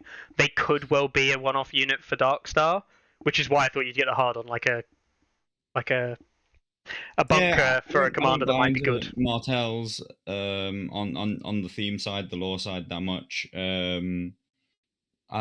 Again, could be pretty good. Like, there's some things about it I think they're nice. I just not super big on this guy right in the front and center. He's kind of got I guess he's mid swing, but I actually like the other guys a lot more, who look like they've either just done a cut or are kind of in a guarded stance. Mm-hmm.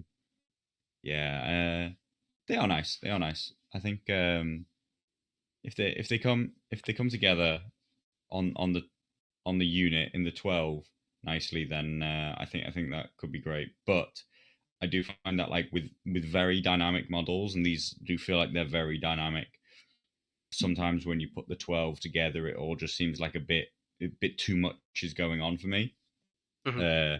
So yeah, I'll reserve some judgment on them, but they're pretty good. Mm-hmm. Yeah, we'll have to see where the real ones come out, right? Cool. And that moves us into the last one that we saw, and this one, part of me wants to say that Carlo will be excited about it, but then unfortunately, like, we're talking about sculpts, and yeah, it's Baratheon Halberdiers, which is this pack, a new Vanguard. This pack is a new Vanguard unit that Baratheon players of any allegiance can field in their army. So the first non-aligned Baratheon unit since Champions of the Stag, which is a good thing. They are a resilient unit that draws their foes' attention, keeping them away from the Baratheon's commanders' more valuable units. Which sounds awfully like a taunt mechanic. These here. And I like them in theory. I think I like that they're a non-aligned unit. I like that we are basically getting a Baratheon Halberdier unit, which we saw in, like, Lannisters. I do think that was something we've kind of been needing. They don't have hammers. Thank fuck. The first non-aligned unit that doesn't have a hammer. Yeah, actually, that is true. I just said that in passing, and I am completely right, aren't I? Holy shit. Yeah. Yeah. What do you reckon? Sutton's not quite right, but I'm still a bit of a simp for them. Yeah, of course you are. I still like them. Like, I love the Lannister Halberdiers, and yeah, I know that, like, this like a halberd and shield, halberd held in one hand, is maybe not that natural a look, but I think you can make it work. I like them. Mhm. I mean, I do think that maybe like the heads of the halberds are just a bit too chunky for the way they're being wielded, and just generally a bit too chunky. Like I feel like they almost look a bit flat, but that could just be like how pixelated the image is. It could come Mhm. out a bit better. Um, Should I but tell you? yeah, I tell you what I thought you were going to say there when I was kind of celebrating a little bit. You said they were a little bit off. I think there's two things about the model that just they don't fully sit right with me. Okay. First of all, it's the body armor and skirt not being the plate mail that we're used to seeing, but more like the scale mail, which I think we see yeah. scale mail on Sentinels, right? Sentinels. Yeah. And Sentinels are not that good looking. The scale mail isn't actually that good. The plate mail is what we wanted to see, I think. And also, same vein, the helmets. The helmets are not Warden helmets. They're a little bit I like the helmets. okay. For me, it I'm was yeah, I'm meh on the on the scale mail. You know, like yeah, like what Sentinels are one of my least favorite units. I mean, they are straight up my least favorite unit inside of the Baratheon roster, inside the Baratheon model range. It's not only because of the scale mail, but it is part of that. double Yeah, hammers. yeah, it's mostly that over dynamic, like over the Yeah. top dynamic poses that then just look like a total mess when you put 12 of them in a unit together. You either have to like line all the ones up with the same poses next to each other so that they don't look so stupid, but then like they're all just like in weird ranks of people doing flag signals at that point. It's your signals unit. Yeah. Um but yeah, these guys might like really, you know, go peak perfect if they did have that like warden plate instead of this scale mail. Then they might look incredibly tough, defensive, and chunky. But yeah, I'm with Enline. I like this banner bearer guy who's just got got a flag and a fist in the air. You know, like fighting the good fight there, clearly. Um, but yeah, I do like them. Mm. They I are my favorite of all of them, but it's not an absolute home run. yeah. I do think I'd be interested to see these guys and how they fit, and because of the non-allegiance, um, I think that's actually the most interesting part of this unit, right? Is that it's non-allegiance, so you know you can do the good job with these. You can paint these guys up, and you're getting value out of them. And if the models are nice, and the stats end up being something like you want to run them in a unit, run them in lists, I think that these guys will be. I really hope. I don't want to say that they'd be amazing unit, but I really hope they breathe new life into Baratheon list building, Mm. which Thornwatch I mean, failed to do, and then with the resurgence of their changes, kind of got a little bit, but that's been basically it for a long time. yeah, I wonder where their armor, movement, and price point will come in, right? Like that's really gonna determine those things. They've got that holy thing called a shield, which mostly seems to turn you into a 3+ save 4 up move. Yep. If you're Um, wearing heavy armor, but they're wearing scale mail, so it only might put them in at 4+, yeah, I mean, similar to Starksworn swords. I know the armor represents the armor save represents much more than just the armor that they wear, but they are wearing sentinel armor plus a shield. Mm, So yeah. then it feels like they would be slower and more heavily armored than those.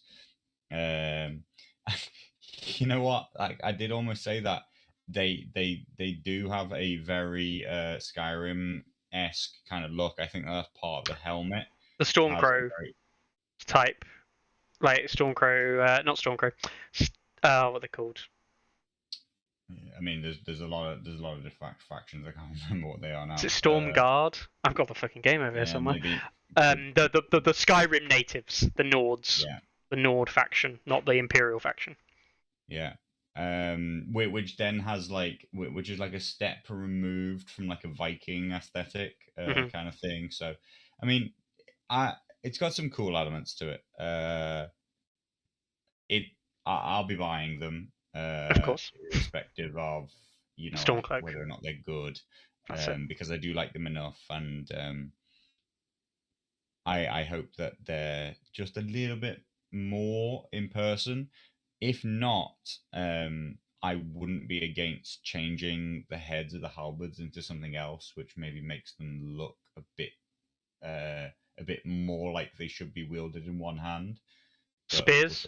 We'll see. Thinking like a spear, like spear levy. This is the first thought, and they would kind of look good as spear units, but then they're very heavily armored for spearmen. It could work. The spears were the initial thought. I guess you could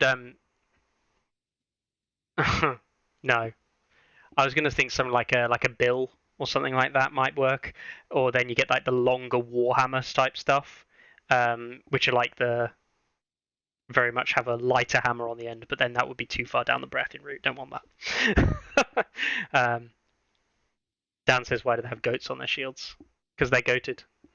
Yeah, again, I wonder whether or not it's just like the 3D render, and this is sort of what I was talking about with maybe like the Umbers or even like the Reavers or the Stone Shore, whatever's at the start. I don't know if it's just a 3D render or the picture, but their shields look very flat. In terms of the sigil for a start seems like it's just like, here's the flat sigil across. Now I really hope that it's not, because Wardens and other barrier units, they have really actually very nice detailed sigils on them, which actually have like a lot of 3D kind of like depth to the stag itself, which then makes it much better looking when painted.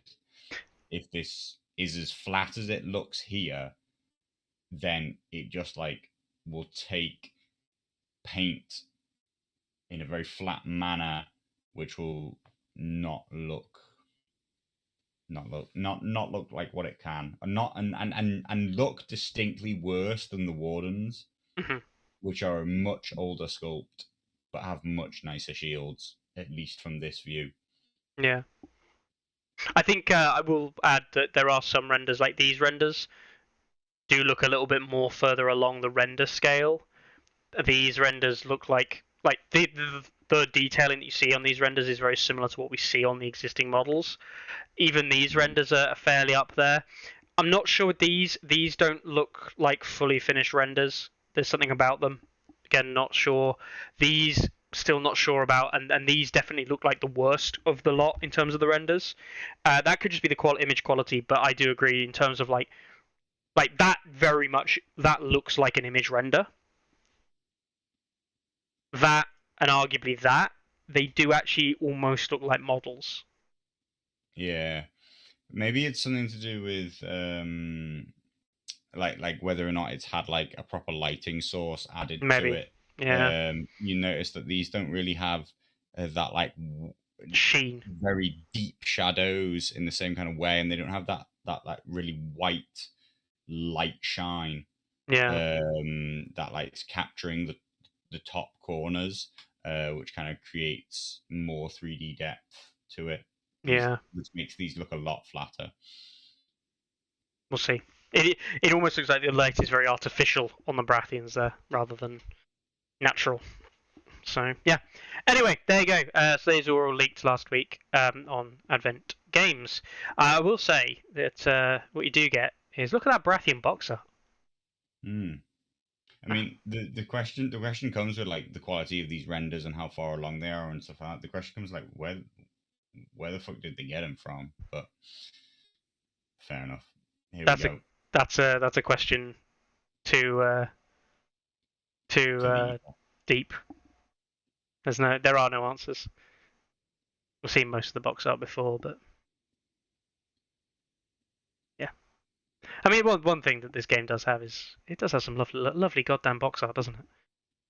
Like, seen that one before. Anyway, so yes, these are all coming out. Apparently, some people are saying August and things like that. We don't know. We don't know. Carlo says, "What do you think about Night's Watch getting nothing?" It kind of sucks for a Night's Watch player, but you've had a fair amount of stuff come out recently in terms of you had Night's Watch Hero Box 3 come out along with Vanguard. I do think that we're probably due, and Shadow Tower Spearman, we're probably due a Night's Watch unit soon. I'd have thought it would have been in the next pass. Free Folk always seem to get a unit, but then it's with no access to neutrals, they kind of have to flesh the roster out a little bit more, I guess. In theory, I think Martells are getting a good deal with Hero Box 2 and another unit that's already potentially out. Honestly, it's going to sound really bad. I think Lannisters aren't getting a great deal. What was the last Lannister unit released? City what? No, Castle Rock Honor Guard. Okay, what was the last unit released for? Yeah, before that it's Lannisport City Watch, which or Brigands, right? Yeah, I guess but Brigands are in the starter, so yeah. Yeah, we've seen possible gold cloaks. Yeah, I forgot. Yeah, we did see gold cloaks. Yeah. So gold cloaks, for all we know, gold cloaks is in the same release as this, and just they haven't got them up, or who knows? They were gold cloaks talked about at that Simon Expo. I think they were briefly, yeah, or at least shown. So yeah, the last 3 Lannister boxes have been duds. Yeah, pretty much. Brigands were a bad release, but thankfully Brigands now a bit of love. I think Brigands are fine now. Yeah. But yeah. Playable. Yeah. I like Cap at 6. It's kind of what you pay for in it. You want a military unit, not a city guard. Yeah. Trying to think any other factions that have been hard done by. No. The Vale of Aaron. Brotherhood without banners. White Walkers. Essos. No. Okay, cool. Right then. Should we move on to the last bit of today then, I guess? Yeah? Yeah. We'll go on to some events and stuff. We've got 3 minutes. So I've got a special shout out because it was requested by my longtime friend, Carlo's longtime friend, Charles, who is still playing the game. He doesn't appear as much as he used to online, but he's got an event happening in, I'm going to butcher this, aren't I? Metier in Louisiana, in the USA. And it's only a small 18-person event that they're hoping to run for 3 rounds, but they're really hoping that people in the Rocket City League and the Rocket City areas and some of the other guys in either Louisiana or some of the guys up in Mississippi and things like that, and Alabama wanting to take the trip down to near Laplace. There we go. New Orleans. It's New Orleans. I didn't twig that. There we go. Apparently it's New Orleans. So yeah, he wanted a shout out for that. So yeah, it's good to see people coming out and playing. Joska says those prices are gigantic. They are, Joska, but it's important to remember that that's Oz dollars. So when I first saw them, I was like, "Oh my god, the price is going up." But, yeah, 60 Oz dollars is not as much as you think. I'm not gonna say seriously it's cheap. It's not cheap, but I think it's 40 quid. I think. The Australians get rinsed on everything anyway. Yeah. So yeah. Rip. Other ones to mention, Carl got in contact with me, and LVO tickets are now live. You can buy tickets for LVO as long as you can make it. I don't know why I had to add that stage in, of course. I mean, you can buy tickets even if you can't make it. Duh. LVO tickets are there. So do check out LVO and get your tickets for next year. That's January next year. As we said previously, Northern Grand Tournament and now GT Wales next year are also live. That's Wales is in March next year, GT Northern is in May, and then we've got Scottish GT next year in like June, July time, haven't we? So next year, Scotland and Wales kind of swapped where they are in the calendar. GT is pretty much Northern GT is pretty much the same. So yeah, that's all stuff that's coming up that people wanted me to talk about. I'm sure there are many other events that people may have mentioned over the last couple of weeks or days, but yeah, I do apologise. I think Sunday Slaughter are hosting an event there, one of their regional national qualifiers. So we'll go through the list. We've got an event happening in Renko, a small event happening in Finland there. Fantastic. We've got an event happening in Poland, in the Gdansk group. These guys just pump out Poland's literally every week, don't they, in Poland? It's nuts. We've got an event happening in Wrocław this weekend, and an event happening in Valencia. So Valencia getting their game on again. Small events here. An event happening somewhere. The first edition of Ferro Tero, a Song of Western Fire. I have no idea where that is. So yeah, If no location listed, it's TTS event. Oh, it could be. Yeah, it could be a TTS event. Yeah, I forgot about that. Yeah, is it bad that I just forgot the TTS events exist? Like, wow, there's a thing. Goblin Trader event happening in Madrid as well this weekend, and a Torneo Ludos Formanotos, which will be in a Spanish TTS event, probably. Maybe. I don't know. We've got another event happening in Madrid on Sunday as well. Jesus, these guys in Madrid just want to play loads of games on Sunday. Rally the Banners, a 26-player event in Athens, Greece. I'll just pop in and see that one in a second. We've got an event happening in Chelmsford as well as another event happening in Radom in Poland. Another one in Poland, this time in Katowice in Chorzoa. Definitely not a place I've heard of and seen them run events. And that leads us off for this week. So 1, 2, 3, 4, 5, 6, 7, 8, 9, 10, 11, 12 events happening this weekend. Just checking out the... Oh, right there's 9th to 7th. It's going to be in Greek, guys. I can't read it. Just bear that in mind. But yeah, in Athens, Greece. 26 players. Probably one to watch out. It's biggest event of the weekend. Looks like he's already got decent sign-ups for it as well. And a lot of these only signed up in the last month. So yeah, cool. Fab. Lots of events happening. Lots of games to be playing. Carlo, what's your thing that you're looking forward to next? Apart from, sleep. The Leeds GT is going to be in 5 weeks' time. Oh yeah, Leeds GT. The last GT in the build-up to the LGT. It'll be also everybody's last chance to get a qualifying spot at the Invitational on the Friday night before the LGT. So I've had some verbal confirmation from quite a lot of people. So hoping that's really going to come together soon. I haven't been pushing it because didn't want to step on the toes of Wales. Really pleased that the Cymru GT managed to sell out right at the last minute, get to that 32 mark. I think Leeds will really push up towards that mark quite soon now as well, with some hard pushing. Got players coming up from London, players coming from the northeast. Still hoping to get a few guys over from the northwest, and there's plenty of players in and around the central region too. So I think that's going to be one last big bash. People Before really London. tune up their lists in time for the LGT. Really nice timing for that. So 5 weeks, and I'll see you there. Hopefully everybody will come along. Yeah, definitely. I think this is the big. This is kind of like the pre-big one, if you know what I mean. Like this will be. I will be attending this one definitely. First of all, because it's around the corner practically, and second of all, because this is my last event in the UK before going to the US. So this is potentially me going along and getting some competitive games in, getting back into the mindset of playing on the tabletop. And I'm both. Yeah, I think that it's really well suited right now. As like a, it's not going to be like wildly sweaty competitive event, you know. No. Although I have to say, I did get wildly sweaty while playing some pretty close games down in Wales.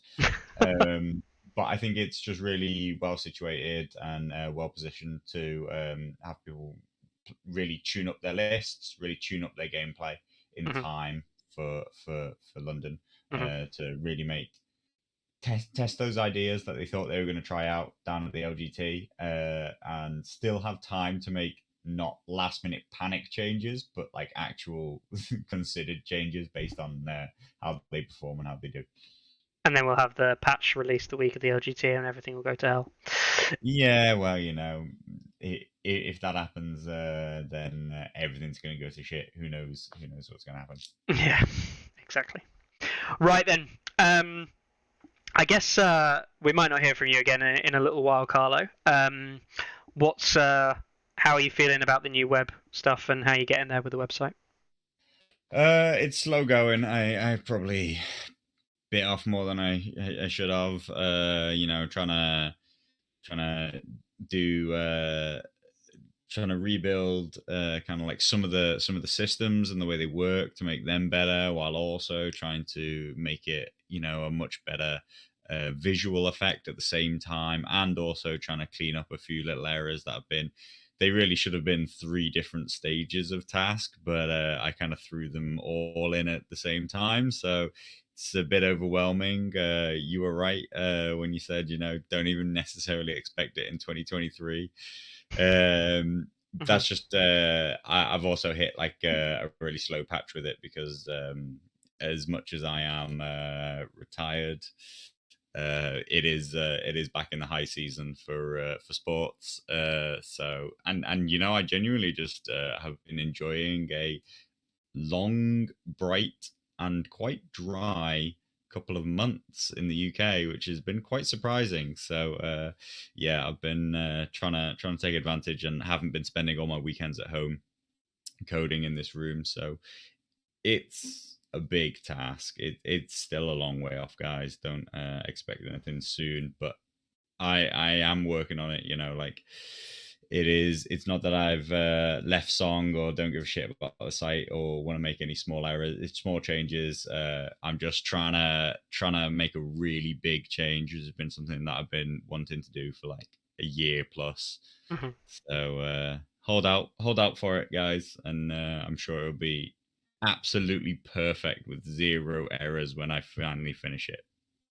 I am not even going to remotely hold you to that statement, because I know for a fact that that's...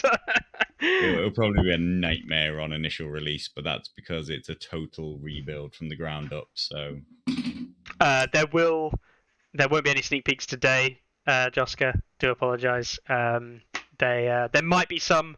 I won't say in the next few months. There might be some in maybe 6 months' time. And I can imagine that Carlo will be rolling some stuff out. There are some things that we've been rolling out and testing, which the patrons do a little bit of testing for Carlo every now and then, where an update gets rolled out and you need something checking and how it works.